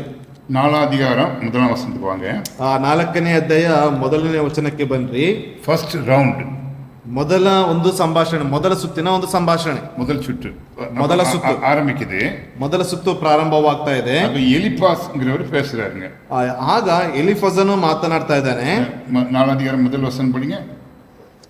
அப்பொழுது தேமானியனாகிய எலிபாஸ் பிரதியுத்தரமாக, ஏன்னா அவர் முதலே பிரசங்கம் பண்ணிட்டார் இல்லையா, அதுக்கு பதில் சொல்றாரு. ಆತನು ಮೊದಲೇ ಪ್ರಸಂಗವನ್ನು ಮಾಡಲ್ಪಟ್ಟಿದ್ದಾನೆ 3ನೇ ಅಧ್ಯಾಯದಲ್ಲಿ, ಅದಕ್ಕೆ ಈತನು ಉತ್ತರವನ್ನು ಕೊಡ್ತಾ ಇದ್ದಾನೆ, ಒಂದು ರೀತಿಯಾದಂಥ ಪ್ರಶ್ನೆ. அப்போ எலிபாஸ் 5ஆம் அதிகாரம் கடைசி வசனம் வரைக்கும் பேசுறாரு. ಎಲಿಫಜನು 5ನೇ ಅಧ್ಯಾಯದ ಕೊನೆಯ ವಚನದವರೆಗೂ ಆತನು ಮಾತನಾಡ್ತಾ ಇದ್ದಾನೆ. 6ಆம் அதிகாரத்துக்கிட்ட இன்னொரு கலர் பெண் எடுத்து எழுதிடுங்க. இதுதான் ஃபர்ஸ்ட் ரிப்ளை யோபுடைய ரிப்ளை. 6ஆம் அதிகாரம் 1ஆம் வசனம் படிங்க. ಇದಕ್ಕೆ ನೀವು ಒಂದು ಪೆನ್ನಿನ ಮೂಲಕವಾಗಿ, ಒಂದು ಬಣ್ಣದ ಪೆನ್ನಿನ ಮೂಲಕವಾಗಿ ಗೊತ್ತು ಮಾಡಿಕೊಡ್ರಿ. ಇದಕ್ಕೆ ಮೊದಲ ಉತ್ತರವನ್ನ ಯೋಬನು 6ನೇ ಅಧ್ಯಾಯದಲ್ಲಿ ಕೊಡ್ತಾ ಇದ್ದಾನೆ. ಮೊದಲನೇ ವಚನ யோபு பிரதியுத்தரமாக, ரைட். ಆಮೇಲೆ ಯೋಬನು ಮತ್ತೆ ಎಂತೆಂದನು, நம்பர் 1 ரிப்ளை. ಮೊದಲ ಪ್ರತ್ಯುತ್ತರ. அப்புறம் அதே ஃபர்ஸ்ட் சுற்றிலேயே முதல் ரவுண்ட்லேயே அடுத்தவர் வந்து பேச ஆரம்பிப்பாரு. ಅದೇ ಸುತ್ತಿನಲ್ಲಿ ಇನ್ನೊಬ್ಬರು ಮಾತನಾಡೋದಕ್ಕೆ ಪ್ರಾರಂಭಿಸ್ತಾರೆ. 8ஆம் அதிகாரம் 1ஆம் வசனம். 8ನೇ ಅಧ್ಯಾಯದ ಮೊದಲನೆಯ ವಚನ. அப்பொழுது சூகியனான பில்தாத் பிரதியுத்தரமாக, ಆಗ ಶೋಯನಾದ ಬಿಲ್ದನು ಈಗೆಂದನು, ಬಿರುಗಾಳಿಯಂತಿರುವ ಮಾತುಗಳನ್ನಾಡಿ. அதுக்கு ரிப்ளை, யோபுடைய ரிப்ளை வேற கலர்ல இருக்கணும். 9ஆம் அதிகாரம் 2ஆம் வசனம், முதல் வசனம். ಅಲ್ಲಿ ಅದಕ್ಕೆ ಪ್ರತ್ಯುತ್ತರವಾಗಿ 9ನೇ ಅಧ್ಯಾಯದ ಮೊದಲ ವಚನಕ್ಕೆ ಇನ್ನೊಂದು ಪೆನ್ನಿನ ಬಣ್ಣದ ಪೆನ್ನಲ್ಲಿ ನೀವು ಮಾರ್ಕನ್ನು ಮಾಡಿಕೊಡ್ರಿ. அதற்கு யோபு பிரதியுத்தரமாக, அதாவது பில்தாத்துக்கு ரிப்ளை பண்றாரு. ಅಲ್ಲಿ ಬಿಲ್ದನಿಗೆ ಯೋಬನು ಪ್ರತ್ಯುತ್ತರವನ್ನ ಕೊಡ್ತಾ ಇದ್ದಾನೆ. இது ஃபர்ஸ்ட் ரவுண்ட். ಇದು ಮೊದಲ ಒಂದು ಸುತ್ತು. மூணாவது ஃபர்ஸ்ட் ரவுண்ட்ல மூணாவது ஆள் பேசுறாரு பாருங்க. 11ஆம் அதிகாரம் 1ஆம் வசனம். ಅಲ್ಲಿ ಮೊದಲ ಸುತ್ತಿನಲ್ಲಿ ಮೂರನೇ ವ್ಯಕ್ತಿ 11ನೇ ಅಧ್ಯಾಯದ ಮೊದಲ ವಚನದಲ್ಲಿ ಅದನ್ನು ಮಾತನಾಡ್ತಾ ಇದ್ದಾನೆ. அப்பொழுது நாகமாத்தியனாகிய சோப்பார் பிரதியுத்தரமாக, ಆಗ ನಾಮತ್ಯನಾದ ಚೋಫರನು ಹೀಗೆಂದನು. அப்போ அதுக்கு யோபு ரிப்ளை பண்றாரு. 12ஆம் அதிகாரம் 1ஆம் வசனம். இது தேர்ட் ரிப்ளை. ಇದಕ್ಕೆ ಪ್ರತ್ಯುತ್ತರವಾಗಿ ಯೋಬನು ಪ್ರತ್ಯುತ್ತರವಾಗಿ ಕೊಡ್ತಾ ಇದ್ದಾನೆ. 12ನೇ ಅಧ್ಯಾಯದ ಮೊದಲನೇ ವಚನದಲ್ಲಿ ಇದು ಮೂರನೇ ಒಂದು ಪ್ರತ್ಯುತ್ತರ. யோபு பிரதியுத்தரமாக, சரி, அடுத்தது பாருங்க. இப்போ வந்து நம்ம செகண்ட் ரவுண்டுக்கு போகிறோம். ಇದಾದ ನಂತರದಲ್ಲಿ ಎರಡನೇ ಸುತ್ತಿಗೆ ನಾವು ಹೋಗೋಣ. செகண்ட் ரவுண்ட் வந்து எப்போ ஆரம்பிக்குதுன்னா 15ஆம் அதிகாரம் 1ஆம் வசனம். ಎರಡನೇ ಸುತ್ತು ಎಲ್ಲಿ ಪ್ರಾರಂಭವಾಗ್ತಾ ಇದೆ ಅಂತಂದ್ರೆ 15ನೇ ಅಧ್ಯಾಯದ ಮೊದಲನೇ ವಚನ. அப்பொழுது தேமானியனாகிய எலிபாஸ் பிரதியுத்தரமாக, ಆಗ ತೆಮಾನ್ಯನಾದ ಎಲಿಫಜನು ಮತ್ತೆ ಹೀಗಂದನು. அதுக்கு யோபுடைய ரிப்ளை வந்து 16ஆம் அதிகாரம் 1ஆம் வசனம். ಅದಕ್ಕೆ ಪ್ರತ್ಯುತ್ತರವಾಗಿ ಯೋಬನ ಒಂದು ಉತ್ತರ 16ನೇ ಅಧ್ಯಾಯದ ಮೊದಲ ವಚನ. எத்தனாவது ரிப்ளை? ಎಷ್ಟನೇ ಒಂದು ಪ್ರತ್ಯುತ್ತರ? யாராவது சொல்லுங்க பார்க்கலாம். ಯಾರಾದ್ರೂ ಹೇಳಿ. ஃபர்ஸ்ட் எத்தனை ரிப்ளை பண்ணிட்டாரு? 3 பண்ணிட்டாரு ಫಸ್ಟ್ ರೌಂಡ್ல. ಮೊದಲ ಸುತ್ತಿನಲ್ಲಿ 3 ಪ್ರತ್ಯುತ್ತರಗಳನ್ನ ಕೊಡಲ್ಪಟ್ಟಿದ್ದಾನೆ. ಸೆಕೆಂಡ್ ರೌಂಡ್ல முதல் ரிப்ளை. ಇದು ಎರಡನೇ ಸುತ್ತಿನಲ್ಲಿ ಮೊದಲ ಒಂದು ಪ್ರತ್ಯುತ್ತರ. அப்போ எத்தனாவது ரிப்ளை? ಆಗ ಎಷ್ಟನೇದಾಯ್ತು ಪ್ರತ್ಯುತ್ತರವಾಗಿ? 4. Very good. 4வது ரிப்ளை, 4ನೇ ಪ್ರತ್ಯುತ್ತರ. திருப்பி ಪುನಃ செகண்ட் ரவுண்ட்லேயே 18ஆம் அதிகாரம் முதல் வசனம். செகண்ட் ரவுண்ட்லேயே பில்தாத் பேசுறாரு. ಅಲ್ಲಿ ಎರಡನೇ ಸುತ್ತಿನಲ್ಲಿ 18ನೇ ಮೊದಲನೇ ವಚನದಲ್ಲಿ ಬಿಲ್ದದನು ಪ್ರತ್ಯುತ್ತರವಾಗಿ ಮಾತನಾಡ್ತಾ ಇದ್ದಾನೆ. படிங்க. அப்பொழுது சூகியனான பில்தாத் பிரதியுத்தரமாக, அதுக்கு ரிப்ளை யோபு 19ஆம் அதிகாரம் முதல் வசனம். ಅದಕ್ಕೆ ಪ್ರತ್ಯುತ್ತರವಾಗಿ 19ನೇ ಅಧ್ಯಾಯ ಮೊದಲನೇ ವಚನ. யோபு பிரதியுத்தரமாக, இது எத்தனாவது ரிப்ளை? ಇದು ಎಷ್ಟನೇ ಪ್ರತ್ಯುತ್ತರ? 5. 5ನೇದು. எழுதிடுங்க. 5th ரிப்ளை ಬರೆದುಕೊಳ್ಳ್ರಿ. 5ನೇದು. சரியா? அடுத்தது செகண்ட் ரவுண்ட்ல சோப்பார் 3வது ஆள் பேசுறாரு. ಎರಡನೇ ಸುತ್ತಿನಲ್ಲಿ ಚೋಫರನು ಮಾತನಾಡ್ತಾ ಇದ್ದಾನೆ. 20வது அதிகாரம் 1ஆம் வசனம். 20ನೇ ಅಧ್ಯಾಯದ ಮೊದಲ ವಚನ. படிங்க. அப்பொழுது நாகமாத்தியனான சோப்பார் பிரதியுத்தரமாக, ಆಮೇಲೆ ನಾಮತ್ಯನಾದ ಚೋಫರನು ಹೀಗಂದನು. அதுக்கு பேதுரு யோபுடைய ರಿಪ್ಲೈ வந்து 21ஆம் அதிகாரம் முதல் வசனம் படிங்க. ಅದಕ್ಕೆ ಪ್ರತ್ಯುತ್ತರವಾಗಿ ಯೋಬನ ಒಂದು ಪ್ರತ್ಯುತ್ತರ 21ನೇ ಅಧ್ಯಾಯದ ಮೊದಲ ವಚನ ಓದಿಕೊಳ್ಳೋಣ. 6th ರಿಪ್ಲೈ யோபு 6ನೇಯ ಪ್ರತ್ಯುತ್ತರ. படிங்க. யோபு பிரதியுத்தரமாக, 6வது ரிப்ளை. ಆಗ ಯೋಬನು ಇಂತೆಂದನು. 6ನೇಯ ಒಂದು ಪ್ರತ್ಯುತ್ತರ. இப்போ 2 ரவுண்ட் முடிஞ்சு போச்சு. ಈಗ 2 ಸುತ್ತುಗಳು ಮುಗಿದಿವೆ. 3 பேரும் பேசிட்டாங்க. 3 ಜನರು ಮಾತನಾಡಿದ್ದಾರೆ. 3வது ரவுண்டு 3ನೇಯ ಸುತ್ತು 22ஆம் அதிகாரம் முதல் வசனம். 22ನೇ ಅಧ್ಯಾಯ ಮೊದಲ ವಚನ. மறுபடியும் எலிபாஸ் பேசுறாரு. ಪುನಃ ಎಲಿಫಜನು ಮಾತನಾಡ್ತಾ ಇದ್ದಾನೆ. அப்பொழுது தேமானியனான எலிபாஸ் பிரதியுத்தரமாக, ಆಮೇಲೆ ತೆಮಾನ್ಯನಾದ ಎಲಿಫಜನು ಮತ್ತೆ ಹೀಗಂದನು. தேர்ட் ரவுண்ட் ஆரம்பிச்சுட்டு முதல் ஆள் பண்றாரு. அதுக்கு யோபு ரிப்ளை பண்றாரு. அதுக்கு அடுத்த 23ஆம் அதிகாரம் 1ஆம் வசனம் 7th ரிப்ளை. ಅಲ್ಲಿ ನೋಡ್ತಾ ಇದ್ದೇವೆ. ಇದಕ್ಕೆ ಪ್ರತ್ಯುತ್ತರವಾಗಿ ಯೋಬನು 23ನೇ ಅಧ್ಯಾಯದ 1ನೇ ವಚನದಲ್ಲಿ ಆತನ ಪ್ರತ್ಯುತ್ತರವನ್ನು ನೀಡ್ತಾ ಇದ್ದಾನೆ. ಇದು 7ನೇಯ ಪ್ರತ್ಯುತ್ತರ. யோபு பிரதியுத்தரமாக, அவ்வளோதான். அப்புறம் அடுத்தது வந்து தேர்ட் ரவுண்ட்லேயே 2வது ஆள் பில்தாத் பேசுறாரு. அது வந்து முதலாம் அதிகாரம் 25ஆம் அதிகாரம் 1ஆம் வசனம். ಆ ಮೂರನೆಯ ಹಂತದಲ್ಲಿ ಎರಡನೇ ವ್ಯಕ್ತಿ ಮಾತನಾಡ್ತಾ ಇದ್ದಾನೆ, ಬಿಲ್ದದನು ಮಾತನಾಡ್ತಾ ಇದ್ದಾನೆ. 25ನೇ ಅಧ್ಯಾಯ 1ನೇ ವಚನ. அப்பொழுது சூகியனான பில்தாத் பிரதியுத்தரமாக, ಆಮೇಲೆ ಶೂನ್ಯನಾದ ಬಿಲ್ದದನು ಹೀಗಂದನು. ಥರ್ಡ್ ರೌಂಡ್, ಮೂರನೆಯ ಸುತ್ತು, இரண்டாவது ஆள். ಎರಡನೆಯ ವ್ಯಕ್ತಿ. அதுக்கு ரிப்ளை வந்து அடுத்த அதிகாரம் 26ஆம் அதிகாரம் 1 வசனத்துல பண்றாரு. இது 8th ரிப்ளை. ಅಲ್ಲಿ ನೋಡ್ತಾ ಇದ್ದೇವೆ, ಅದೇ ಅಧ್ಯಾಯದ 26ನೇ ಅಧ್ಯಾಯದಲ್ಲಿ ಅದನ್ನ ನೋಡ್ತಾ ಇದ್ದಾನೆ, 8ನೇ ಬಾರಿ ಪ್ರತ್ಯುತ್ತರವನ್ನ ಕೊಡ್ತಾ ಇದ್ದಾನೆ ಯೋಬ. 26ஆம் அதிகாரம் 1 வசனம். 26ನೇ ಅಧ್ಯಾಯದ 1ನೇ ವಚನ. யோபு மறுமொழியாக, ಆಗ ಯೋಬನು ಹೀಗೆ ಉತ್ತರ ಕೊಟ್ಟನು. 8 ರಿಪ್ಲೈ. 8ನೇ ಒಂದು ಪ್ರತ್ಯುತ್ತರ. பிரியமானவர்களே, ಪ್ರಿಯವಾದವರೇ, 3 பேரு, 3 ಜನರು, 2 பேரு 3 தடவை, ಇಬ್ಬರು ವ್ಯಕ್ತಿಗಳು 3 ಬಾರಿ, கடைசி ஆளு 2 தடவை. 3ஆம் சுத்துல அவர் பேசல. ಕೊನೆಯ ವ್ಯಕ್ತಿ ಆತನು 3ನೇ ಬಾರಿ ಆತನು ಮಾತನಾಡಲಿಲ್ಲ. அப்போ 8 தடவை பேசுறாங்க. 8க்கு 8 ರಿಪ್ಲೈ நம்மால் கொடுத்தார். ಅಲ್ಲಿ 8 ಬಾರಿ ಅವರು ಪ್ರಶ್ನೆಯನ್ನ ಮಾಡ್ತಾ ಇದ್ದಾರೆ. 8ಕ್ಕೆ 8ರಷ್ಟು ಆತನ ಏನ್ ಮಾಡ್ತಾ ಇದ್ದಾನೆ, ಉತ್ತರವನ್ನು ಕೊಡ್ತಾ ಇದ್ದಾನೆ. நீங்க வீட்டில் போய் இதெல்லாம் குறிச்சிட்டீங்க, படிக்கணும். அதுக்கு முன்னாடி இன்னும் 10 ரிப்ளைன்னு சொன்னேன் இல்லையா? 8 ரிப்ளை தான் யோபு பண்ணிக்க. இன்னும் 2 ரிப்ளை எங்கேயா இருக்குதுன்னு கேட்கக்கூடாது நீங்க. ಅಲ್ಲಿ ನೋಡ್ತಾ ಇದ್ದೇವೆ, ನೀವು 10 ಪ್ರತ್ಯುತ್ತರಗಳು ಎಂಬುದಾಗಿ ಹೇಳಲ್ಪಟ್ಟಿದ್ರೆ ಇನ್ನೆರಡು ಎಲ್ಲಿ ಪ್ರತ್ಯುತ್ತರಗಳು ಹೋಯ್ತು ಎಂಬುದಾಗಿ ನೀವು ಕೇಳಬಹುದು. ಫ್ರೆಂಡ್ಸೋட ಕೂಡ 3 ಫ್ರೆಂಡ್ಸೋட 8. ಅಲ್ಲಿ 3 8 தானே? ஆமா. 8. ಅಲ್ಲಿ 3 ಸ್ನೇಹಿತರ ಜೊತೆ 8 ಬಾರಿ ಆತನು ಉತ್ತರವನ್ನ ಕೊಡ್ತಾ ಇದ್ದಾನೆ. ಇನ್ನು 9, 10 எங்கேயா இருக்குது? ಅಲ್ಲಿ ಇನ್ನು ಮಿಕ್ಕ 9 ಮತ್ತು 10 ಎಲ್ಲಿ ಇದೆ? அதை நீங்க தியானம் பண்ணணும். ಅದನ್ನ ನೀವು ಧ್ಯಾನಿಸಬೇಕು. அப்புறம் பாருங்க, இந்த எலிஹூங்கிற ஒருத்தர் வராருங்க. ಅದಾದ ನಂತರದಲ್ಲಿ ಗಮನಿಸ್ರಿ, ಎಲಿಹೋ ಎಂಬತಕ್ಕಂತ ಒಬ್ಬ ವ್ಯಕ್ತಿ ಬರ್ತಾನೆ. இவர் வந்து இதுவரைக்கும் இவங்க ரிப்ளை எல்லாம் முடிகிறது வந்து 31ஆம் தேதி வரைக்கும் முடிஞ்சிடும். ಇವರ ಒಂದು ಕಾರ್ಯಗಳೆಲ್ಲ 31ನೇ ಒಂದು ಅಧ್ಯಾಯದವರೆಗೂ ಇದು ಮುಗಿಲ್ಪಡ್ತದೆ. அப்புறம் 32ஆம் அதிகாரத்துல ಎಲಿಹು ಇನ್ನಿ ஒரு ಫ್ರೆಂಡ್ಸ್ ವರಾರುங்க. ಅಲ್ಲಿ 32ನೇ ಅಧ್ಯಾಯದಲ್ಲಿ ನೋಡ್ತಾ ಇದ್ದೇವೆ, ಎಲಿಹು ಎಂಬತಕ್ಕಂತ ಒಬ್ಬ ವ್ಯಕ್ತಿ ಬರ್ತಾ ಇದ್ದಾನೆ. ಅವರು ரொம்ப படிச்சவருங்க, ரொம்ப தியாலஜின்னு. ಅವರು ಅಧಿಕವಾಗಿ ಒಳ್ಳೆಯ ಒಂದು ಏನಪ್ಪಾ ಅಂತಂದ್ರೆ ಜ್ಞಾನವುಳ್ಳಂತ ಒಬ್ಬ ವ್ಯಕ್ತಿ. நிறைய பேசுறாருங்க, ಅಧಿಕವಾಗಿ ಮಾತನಾಡ್ತಾ ಇದ್ದಾರೆ. ಅವರು பேசுறத பார்க்கும்போது 36, 37ஆம் அதிகாரம் வரைக்கும் பேசுறாருங்க. ಅಲ್ಲಿ 36ನೇ ಅಧ್ಯಾಯದವರೆಗೂ, 37ನೇ ಅಧ್ಯಾಯದವರೆಗೂ ಆತನು ಮಾತನಾಡ್ತಾ ಇದ್ದಾನೆ. 32 to 37. 32ರಿಂದ 36ನೇ ಅಧ್ಯಾಯದವರೆಗೂ, ಇಲ್ಲ 37 வரைக்கும், 37ರವರೆಗೆ. ದಯವಿಟ್ಟು நல்லா கவனிங்க. திருப்பி ரிப்பீட் பண்றேன். 32 to 37.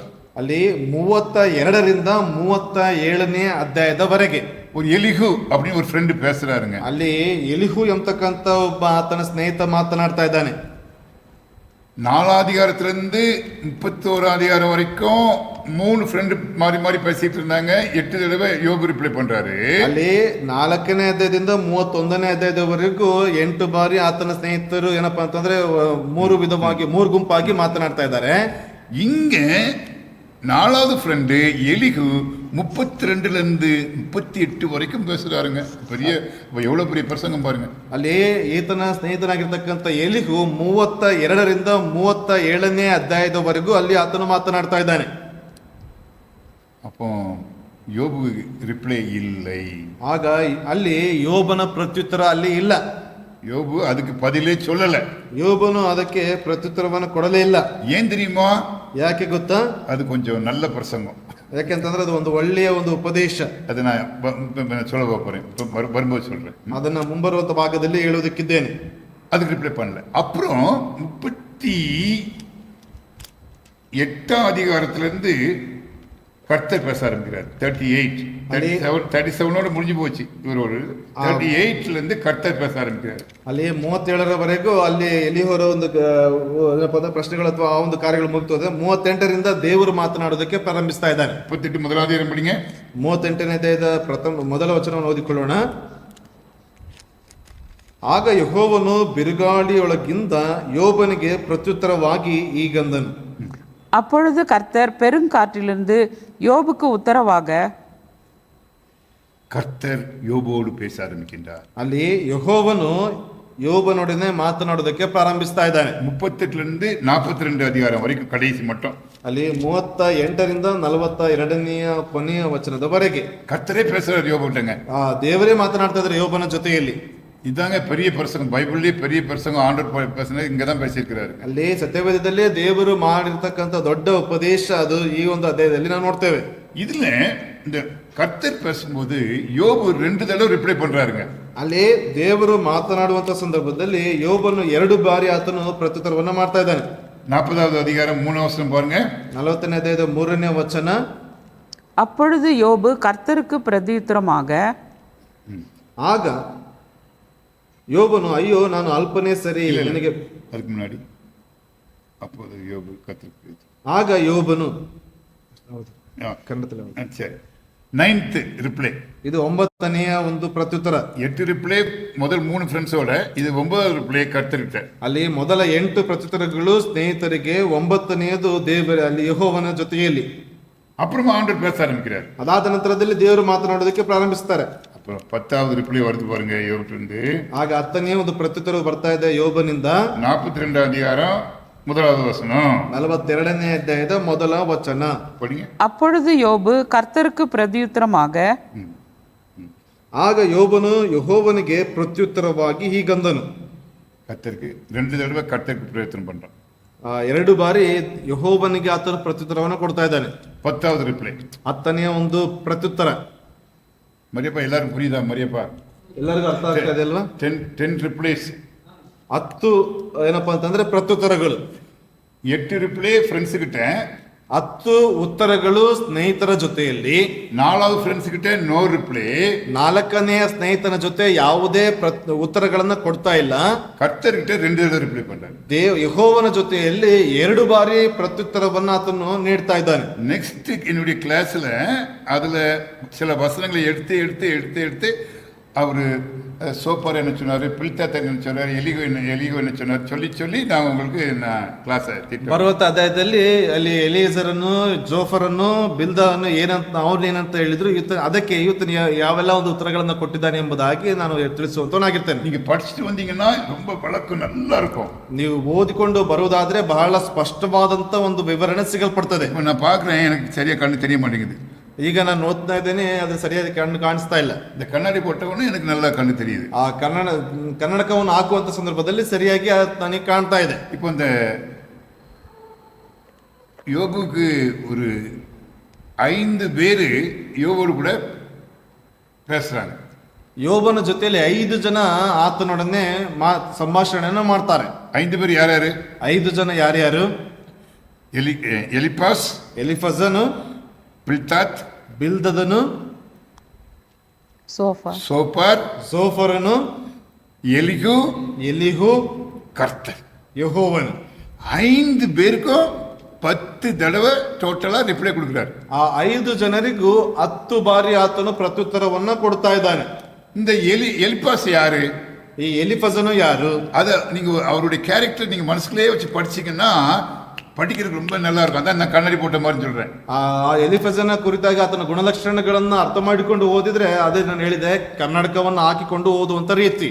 எலிபாஸ் யார் தெரியுமா? ಎಲಿಫಜ ಯಾರು ಗೊತ್ತಾ? அவன் எல்லாம் சீக்ரெட் அப்படின்னு சொல்றான். ಆತನ ಏನಪ್ಪಾ ಅಂತಂದ್ರೆ ಎಲ್ಲವೂ ರಹಸ್ಯ ಎಂಬುದಾಗಿ ಹೇಳುವಂತವನು. ಆನ್ ದ ಹೋಲ್ ಅವನ ಪೆರುಮೆಪಡ್ತಿರಬೇಕು. ಏನಪ್ಪಾ ಅಂತಂದ್ರೆ ಆತನನ್ನ ಒಂದು ರೀತಿಯಾಗಿ ಹೆಚ್ಚಿಸಿಕೊಳ್ಳುವಂತ ಒಬ್ಬ ವ್ಯಕ್ತಿ. ಅಯ್ಯೋ ನಾನು ಕನವು ಕಂಡೇನ್, ಅಯ್ಯೋ ನಾನು ಕನಸು ಕಂಡೆ, நான் தரிசனம் கண்டேன், ನಾನು ದರ್ಶನವನ್ನ ಕಾಣಲ್ಪಟ್ಟೆ. யோபு உமக்கு இந்த பாடுகள் வர காரணமே நீர் சரியில்லை. ಯೋಬನೇ, ನಿನಗೆ ಈ ಕಷ್ಟಗಳು ಬರುವಂತದ್ದಕ್ಕೆ ಕಾರಣ ಏನಂತಂದ್ರೆ ನೀನು ಸರಿಯಾಗಿ ಇಲ್ಲ. ಮಾನಸಾಂತರ ಹೊಂದು. அதான் அவருடைய.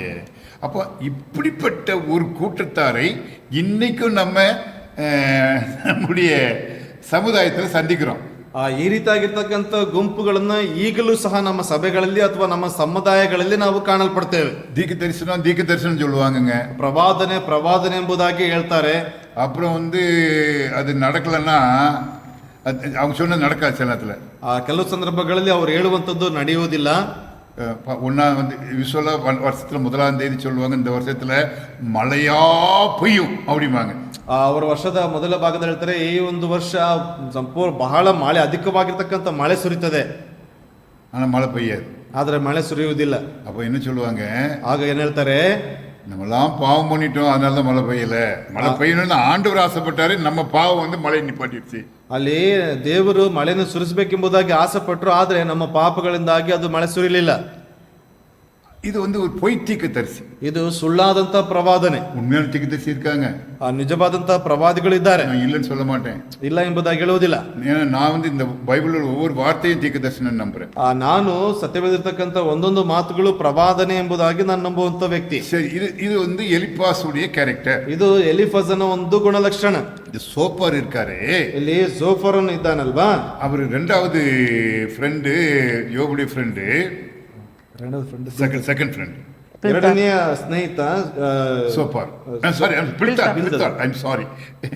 பில்தாத் செகண்ட் ஃப்ரெண்ட் அவருக்கு. ಅಲ್ಲಿ ಏನಪ್ಪಾ ಅಂತಂದ್ರೆ ಯೋಬನ ಎರಡನೇ ಸ್ನೇಹಿತ ಬಿಲ್ದದನು. அந்த பில்தாத்துடைய கேரக்டர் என்ன தெரியுமா? ಆ ಬಿಲ್ದದನ ಒಂದು ಗುಣಲಕ್ಷಣ ಏನ್ ಗೊತ್ತಾ? அவர் வந்து ಜನರೇಷನ್ பற்றியே பேசுவார். ಅವರು ಏನಪ್ಪಾ ಅಂತಂದ್ರೆ ವಂಶ ಪಾರಂಪರ್ಯದ ಕುರಿತಾಗಿಯೇ ಮಾತನಾಡುವಂತವನು. உங்க அப்பா உங்க தாத்தா செஞ்ச பாவம் ஐயா, ನಿಮ್ಮ ತಾತ ನಿಮ್ಮ ವಂಶಸ್ಥರು ಮಾಡಿರ್ತಕ್ಕಂಥ ಪಾಪ ಇದು, அதனாலதான் நீங்க அனுபவிக்கிறீங்க. ಆ ಕಾರಣದಿಂದಾಗಿ ಇದನ್ನು ನೀವು ಅನುಭವಿಸ್ತಾ ಇದ್ದೀರಿ. அதோட விட மாட்டாரு பில்தாத். ಅಲ್ಲಿಗೆ ಆತನು ಬಿಲ್ದದನ್ನು ಬಿಡ್ತಾ ಇಲ್ಲ. பிள்ளைங்களுக்கும் இப்ப வந்து பிள்ளைங்க செத்து போயிட்டாங்க உன்னாலதான்ப்பா அப்படிங்கிறாரு. ಅಲ್ಲಿ ನಿನ್ನ ಮಕ್ಕಳು ಕೂಡ ಸತ್ತು ಹೋಗಿರ್ತಕ್ಕಂಥದ್ದು ನಿನ್ನ ಕಾರಣದಿಂದಾಗಿನೇ பிளேம் பண்றாரு. ಅಲ್ಲೇನಪ್ಪ ಅಂತಂದ್ರೆ ದೂಷಿಸ್ತಾ ಇದ್ದಾನೆ. அவரை பெரிய ஆள் மாதிரி காட்டுகிறாரு பில்தாத்து. ಆ ಬಿಲ್ದದನ ಕುರಿತಾಗಿ ದೊಡ್ಡ ವ್ಯಕ್ತಿಯ ರೀತಿಯಲ್ಲಿ ಬಿಂಬಿಸಿಕೊಳ್ತಾ ಇದ್ದಾನೆ. ஆனா யோபு என்ன பண்ணுவார், இந்த யோபுடைய ரிப்ளை எல்லாம் எப்படி இருக்கும்னா, ಆದ್ರೆ ಯೋಬನ ಒಂದು ಪ್ರತ್ಯುತ್ತರ ಹೇಗಿರ್ತದೆ ಅಂದ್ರೆ, எப்பா நீங்க சொல்றீங்க இப்படிலாம் என்னை திட்டுறீங்க, ஆனா எனக்கே புரிய மாட்டேங்குதுன்னு அவர் வந்து திருப்பி மண்ணை வாரி போட்டு விடுவார். ನೀವೆಲ್ಲ ಹೀಗೆಲ್ಲ ಹೇಳ್ತಾ ಇದ್ರಿ, ನನಗೆ ಏನು ಕೂಡ ಅರ್ಥವಾಗ್ತಲ್ಲ ಎಂಬುದಾಗಿ ಪುನಃ ಆತನ ಮೇಲೆ ಮಣ್ಣನ್ನು ಸುರಿದುಕೊಳ್ತಾ ಇದ್ದಾನೆ. நீங்க வைத்தியர் தான், டாக்டர்ஸ் தான், ஆனா என் புண்ணை வந்து பெரிய புண்ணாக்குற டாக்டர்ஸ் சொல்லுவாரு. ನೀವು ವೈದ್ಯರೇ ಸರಿ, ಆದ್ರೆ ನೀವು ನನ್ನ ಒಂದು ಏನಪ್ಪಾ ಅಂತಂದ್ರೆ ಕುರುಹುಗಳನ್ನ, ಉಣ್ಣು ಬೊಕ್ಕೆಗಳನ್ನ ದೊಡ್ಡದಾಗಿ ಮಾಡುವಂತ ವ್ಯಕ್ತಿಗಳು ಎಂಬುದಾಗಿ. காயத்துக்கு நீங்க மருந்து போடலாம் பாரு, ನನ್ನ ಗಾಯಗಳಿಗೆ ಔಷಧಿಗಳನ್ನ ಹಚ್ಚುವಂತವರಲ್ಲ. அழகா நீங்க படிக்க உங்களுக்கு ரொம்ப இன்ட்ரெஸ்டா இருக்கும். ನೀವು ಓದ್ತಾ ಅದು ಬಹಳ ಏನಪ್ಪಾ ಅಂತಂದ್ರೆ ಸ್ವಾರಸ್ಯಕರವಾಗಿರ್ತದೆ. சரி, 3வது வாரம் பாருங்க, ಮೂರನೇ ವ್ಯಕ್ತಿ ಸೋಫರನ್ನು ಬರ್ತಾರೆ ನೋಡ್ರಿ. ಅವರು ಕ್ವಶನ್ ಕೇಳ್ತಾರೆ, ಆತನ ಪ್ರಶ್ನೆಗಳನ್ನೇ ಕೇಳುತ್ತಾ ಇದ್ದಾನೆ. ಕ್ರಿಟಿಕಲ್ ಏನಪ್ಪಾ ಅಂತಂದ್ರೆ ಬಹಳ ಏನಪ್ಪಾ ಅಂತಂದ್ರೆ ಸಂಕಟದ ಒಂದು ಕ್ರಿಟಿಕಲ್ ಆಗಿರ್ತಕ್ಕಂಥ ಪ್ರಶ್ನೆಗಳು. ಫಸ್ಟ್ ಒನ್ வந்து விஷன் அதாவது தரிசனம் அண்ட் சீக்ரெட்ஸ், ட்ரீம். முதல் ஃபர்ஸ்ட் கனவு, ಡ್ರೀಮ್ ಇದ ಪಟ್ಟಿಯೇ பேசுவார் ಫಸ್ಟ್ ಆಲ್. ಆ ಮೊದಲನೇ ವ್ಯಕ್ತಿ ಏನಪ್ಪಾ ಅಂತಂದ್ರೆ ದರ್ಶನ ಅಥವಾ ಒಂದು ಕನಸುಗಳ ಕುರಿತಾಗಿ ಆ ಒಂದು ಕನಸಿನ ಮೂಲಕವಾಗಿ ಮಾತನಾಡುವಂತ ವ್ಯಕ್ತಿ. இரண்டாவது பில்தாத் வந்து ட்ரெடிஷனல் பற்றியே பேசுவாரு, அதாவது உங்க பரம்பரை பற்றியே பேசுவாரு. ಎರಡನೇ ವ್ಯಕ್ತಿ ಬಿಲ್ದದನ್ ಏನಪ್ಪಾ ಅಂತಂದ್ರೆ ಸಾಂಪ್ರದಾಯಿಕತೆಯ ಕುರಿತಾಗಿ ವಂಶ ಪಾರಂಪರ್ಯದ ಕುರಿತಾಗಿ ಮಾತನಾಡುವಂತ ವ್ಯಕ್ತಿ.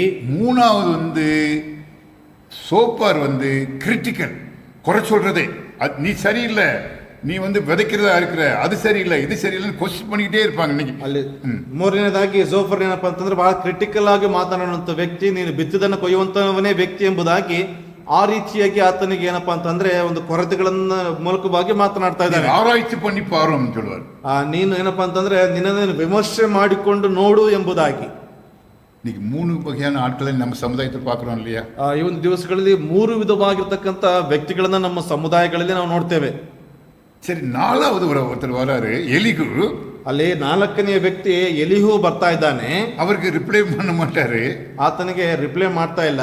ಲಾಂಗ್ ಮೆಸೇಜ್, ದೊಡ್ಡದಾಗಿರ್ತಕ್ಕಂಥ ಒಂದು ಉಪದೇಶ. ಅವರ ಕ್ಯಾರೆಕ್ಟರ್ ಏನನ್ನ, ಆತನ ಒಂದು ಗುಣಲಕ್ಷಣ ಏನು ಅಂದ್ರೆ, அவர் 3 பேர் பேசுறத பின்னாடி தான் வருவார், பின்னாடி வந்து 3 பேர் பேசுறத கவனிச்சிட்டே இருப்பாரு. ಆ 3 ಜನರು ಮಾತನಾಡ್ತಕ್ಕಂಥದ್ದನ್ನ ಹಿಂಭಾಗದಿಂದ ಕೂತು ಕೇಳ್ತಾ ಇದ್ದಾನೆ. அவங்க முதல்லயே ஒரு 7 நாள் வந்து இவங்க உபவாசம் இருந்து அவருக்கு ஆதரவு சொல்லுவாங்க, அந்த டைம்ல இவர் இருந்திருக்க மாட்டாரு. ಮೊದಲ 7 ದಿವಸ ಆತನಿಗಾಗಿ ಉಪವಾಸ ಇದ್ದು ಏನಪ್ಪಾ ಅಂತಂದ್ರೆ ಸಂತಾಪವನ್ನ ಸಂತೈಸುವುದಕ್ಕಾಗಿ ಬಂದಿರ್ತಾರೆ, ಅವಾಗ ಈತನು ಇರುವುದಿಲ್ಲ. கடைசியா வந்துட்டு அவங்க மெசேஜ் எல்லாம் ரிப்ளை இதெல்லாம் பார்த்துக்கிட்டே இருப்பாரு. ಅವರ ಒಂದು ಅವರ ಪ್ರಶ್ನೆಗಳಿಗೆ ಪ್ರತ್ಯುತ್ತರವನ್ನ ನೋಡ್ತಾನೆ ಇರ್ತಾ ಇದ್ದಾರೆ. அப்புறம் அவர் பேச ஆரம்பிப்பாரு. ಆಗ ಅವರು ಮಾತನಾಡೋದಕ್ಕೆ ಪ್ರಾರಂಭಿಸ್ತಾರೆ. என்ன சொல்லுவாரு? ಅವ್ರು ಏನ್ ಹೇಳ್ತಾರೆ? நான் உங்களுக்கெல்லாம் சின்னவன், யங்கு, ನಾನು ನಿಮಗೆಲ್ಲ ಚಿಕ್ಕವನು, நான் ரொம்ப படிச்சேன். ಆದ್ರೆ ಅಧಿಕವಾಗಿ ಓದಿರ್ತಕ್ಕಂಥವನು. நான் தியாலஜிக்கல்ல நிறைய படிச்சிருக்கிறேன். ಅಧಿಕವಾಗಿ ಏನಪ್ಪಾ ಅಂತಂದ್ರೆ ದೈವಶಾಸ್ತ್ರದಲ್ಲಿ ಓದಿರ್ತಕ್ಕಂಥವನು. ஆகினால யோபு ஐயா ரொம்ப தாழ்மையா பேசுவான், அழகா பேசுவான். யோபுக்கு கூட அது பிடிக்குது. ஏன் கர்த்தருக்கு கூட அவனோட டிஸ்கஷன் பிடிக்குது போங்க. ಅಲ್ಲಿ ಏನಪ್ಪಾ ಅಂತಂದ್ರೆ ಆತನು ಸಮಾಧಾನದಲ್ಲಿ ತಾಳ್ಮೆ ಉಳ್ಳವನಾಗಿ ಮಾತನಾಡ್ತಾ ಇದ್ದಾನೆ. ಆತನ ಮಾತು ಯೋಬನಿಗೆ ಇಷ್ಟವಾಗ್ತದೆ. ಅದು ಮಾತ್ರ ಅಲ್ಲದೆ ದೇವರಿಗೂ ಸಹ ಆತನ ಮಾತುಗಳು ಇಷ್ಟವಾಗುವಂತದ್ದಾಗಿರ್ತದೆ. யாரும் குறை சொல்லல. ಯಾರು ಕೂಡ ಅಲ್ಲಿ ಕೊರತೆಯನ್ನು ಮಾತನಾಡ್ತಾ ಇಲ್ಲ. கர்த்தர் வராருங்க. ಅಲ್ಲಿ ದೇವರು ಬರ್ತಾ ಇದ್ದಾರೆ. அதான் ஐந்தாவது, கர்த்தர் யோபுக்கு தெளிய வைக்கிறார். ಅಲ್ಲಿ ದೇವರು ಬಂದ್ಬಿಟ್ಟು ಯೋಬನಿಗೆ ಬಹಳ ಸ್ಪಷ್ಟತೆಯನ್ನು ಆತನು ನೀಡ್ತಾ ಇದ್ದಾನೆ. ಫಸ್ಟ್ ಡಿಸ್ಕಷನ್ல கர்த்தர் என்ன சொல்றாரு? ಮೊದಲ ಒಂದು ಸಂಭಾಷಣೆಯಲ್ಲಿ ಏನ್ ಹೇಳ್ತಾ ಇದ್ದಾರೆ? யோபு நீர் பெருமை, உனக்கும் பெருமை வந்துச்சுப்பா. ಯೋಬನೇ, ನಿನಗೂ ಕೂಡ ಏನಪ್ಪಾ ಅಂತಂದ್ರೆ ಅಹಂ ಅನ್ನುವಂಥದ್ದು ಬರಲ್ಪಟ್ಟಿದೆ. ஏன்னா நான் அந்த உலகத்தையே படைச்சவன். ಯಾಕಂದ್ರೆ ನಾನೇ ಲೋಕವನ್ನ ಉಂಟು ಮಾಡಿರ್ತಕ್ಕಂಥವನು. என்னைய நீ மறந்துட்ட. ನನ್ನನ್ನೇ ನೀನು ಮರೆತು ಬಿಟ್ಟಿದೀಯಾ. உன் பிரச்சனைய என்னைய விட மேல கொண்டு போயிட்ட. ನಿನ್ನ ಸಮಸ್ಯೆಯನ್ನ ನನಗೂ ಮೇಲೆ ತೆಗೆದುಕೊಂಡು ಹೋಗಲ್ಪಟ್ಟಿದ್ದಿ. அப்போ யோபு என்ன சொல்றாரு? ಆಗ ಯೋಬ್ ಏನ್ ಹೇಳ್ತಾ ಇದ್ದಾನೆ? நான் வாயை பொத்திக்கிறேன், ನಾನು ಬಾಯಿ ಮುಚ್ಚಿಕೊಳ್ಳುತ್ತೇನೆ, தப்பு பண்ணிட்டேன், ನಾನು ತಪ್ಪು ಮಾಡಿದ್ದೇನೆ. அப்புறம் ஆண்டவர் பேசுறாரு. ಅದಾದ ನಂತರದಲ್ಲಿ ದೇವರು ಮಾತನಾಡ್ತಾರೆ. அப்ப ஆண்டவர் பேசும்போது, ಆಗ ದೇವರು ಮಾತನಾಡುವಂತ ಸಂದರ್ಭದಲ್ಲಿ ஆண்டவர் ஒரு இன்ஸ்ட்ரக்ஷன் கொடுக்கிறார். ದೇವರು ಆತನಿಗೆ ಕೆಲವು ಕಾರ್ಯಗಳನ್ನು ತಿಳಿಸ್ತಾನೆ. எலிப்பாச கூப்பிடுறாரு. ಅಲ್ಲಿ ಎಲಿಫಜನನ್ನ ಕರೀತಾನೆ. பாரு, யோபு என்ன அழகா தாழ்மையா பேசணும் பத்தியா. ಆ ಯೋಬನು ಎಷ್ಟರ ಮಟ್ಟಿಗೆ ತಾಳ್ಮೆಯುಳ್ಳವನಾಗಿ ಮಾತನಾಡಿದ್ದಾನೆ ನೋಡ್ದ. எப்படி மனம் திரும்பினா பத்தியா. ಹೇಗೆ ಆತನು ಮಾನಸಾಂತರ ಹೊಂದಲ್ಪಟ್ಟದ ನೋಡಿದ್ಯಾ. அதே போல நீங்க 3 பேரும் ತಾಳ್ಮೆಯಾಗ பேசலையப்பா. ಆ ರೀತಿಯಾಗಿ ನೀವು 3 ಜನರು ತಾಳ್ಮೆಯುಳ್ಳವರಾಗಿ ಮಾತನಾಡಲಿಲ್ವಲ್ಲ.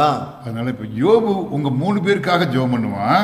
ಈಗ ಯೋಬನು ನಿಮ್ಮ 3 ಜನರಿಗಾಗಿ ಪ್ರಾರ್ಥನೆಯನ್ನ ಮಾಡಲ್ಪಡ್ತಾನೆ. நீங்க ஆசீர்வதிக்கப்படுவீங்க. ನೀವು ಆಶೀರ್ವಾದವನ್ನು ಹೊಂದಲ್ಪಡ್ತೀರಿ. ஆண்டவர் யோபு ஜெபம் பண்றாரு. ಅಲ್ಲಿ ಯೋಬನು ಪ್ರಾರ್ಥನೆಯನ್ನು ಮಾಡ್ತಾನೆ. ஆண்டவர் அந்த 3 எல்லாரையும் ஆசீர்வதிக்கிறாரு. ಅದಾದ ನಂತರದಲ್ಲಿ 3 ಜನರ ಎಲ್ಲರನ್ನು ದೇವರು ಆಶೀರ್ವಾದ ಮಾಡಲ್ಪಡ್ತಾರೆ. பைபிள் ஒரு வசனம் போட்டிருக்கு, யோபு தன் சிநேகிதர்களுக்காக ஜெபித்த போது தேவன் அவருடைய சிறையிருப்பை திருப்பினார். ಅಲ್ಲಿ ನೋಡ್ತಾ ಇದ್ದೇವೆ, ಯೋಬನು ಸ್ನೇಹಿತರಿಗಾಗಿ ಪ್ರಾರ್ಥಿಸುವಂತ ಸಂದರ್ಭದಲ್ಲಿ ದೇವರ ಒಂದು ಕಾರ್ಯಗಳನ್ನು ಮಾಡಲ್ಪಟ್ಟನು ಎಂಬುದಾಗಿ. ஆக கடைசி என்ன ஆகுதுன்னா, ಕೊನೆಗೆ ಏನಾಗ್ತಾ ಇದೆ ಅಂದ್ರೆ, இரண்டத்தனையாக அவனுடைய ஆஸ்திகளை பெருக பண்ணினார். ಅಲ್ಲಿ 2ರಷ್ಟು ಆತನ ಒಂದು ಆಸ್ತಿಗಳನ್ನ ಅಭಿವೃದ್ಧಿಯನ್ನ ಮಾಡಲ್ಪಟ್ಟಿದ್ದಾರೆ. மறுபடியும் 10 பிள்ளைங்க பிறந்தாங்க. ಪುನಃ 10 ಜನ ಮಕ್ಕಳಲ್ಲಿ ಜನ ಹೊಂದಲ್ಪಟ್ಟಿದ್ದಾರೆ. அதனால இதுதான் யோபுடைய ஃபுல் ஸ்டோரி. ಇದೇ ಯೋಬನ ಸಂಪೂರ್ಣವಾದಂತ ಒಂದು ಕತೆ. நீங்க எல்லாரும் நான் சொன்ன அந்த குறிப்புப்படி எடுத்து நீங்க படிங்க. உங்களுக்கு நான் சொன்ன இந்த சப்ஜெக்ட் ரொம்ப நல்லா இருக்கும். ನಾನು ಹೇಳುವಂತ ರೀತಿಯಲ್ಲಿ ಆ ಒಂದು ಗುರುತುಗಳನ್ನು ಮಾಡಿಕೊಂಡು ಓದಲ್ಪಡ್ರೆ ಅದ್ಭುತವಾಗಿರ್ತಕ್ಕಂಥ ಒಂದು ವಿಷಯವಾಗಿರ್ತದೆ. You will like it. ನೀವು ಇದನ್ನ ಬಹಳ ಆಸಕ್ತಿಯಿಂದ ಒಪ್ಪಿಕೊಳ್ತೀರಿ. ஜெபிக்கலாம், ಪ್ರಾರ್ಥನೆ ಮಾಡಿಕೊಳ್ಳೋಣ. அன்புள்ள ஆண்டவரே, நாங்கள் யோபுடைய புத்தகத்திலே ஒவ்வொரு காரியத்தையும் நாங்கள் படித்தோம். 4 வகையான டீச்சிங் பண்ணுறவங்க இந்த உலகத்தில் இருப்பாங்க. அவங்கள்ட்ட நம்ம எப்படி டீல் பண்ண கற்றுக் கொடுத்து ஸ்தோத்திரம். தொடர்ந்து ஆண்டவரே இந்த பைபிள் ஜேர்னி எங்களுக்கு ஆசீர்வாதமாக மாற்றிக்கணும். நீர் மயப்படும். இயேசு கிறிஸ்து கேட்க ஆமென்.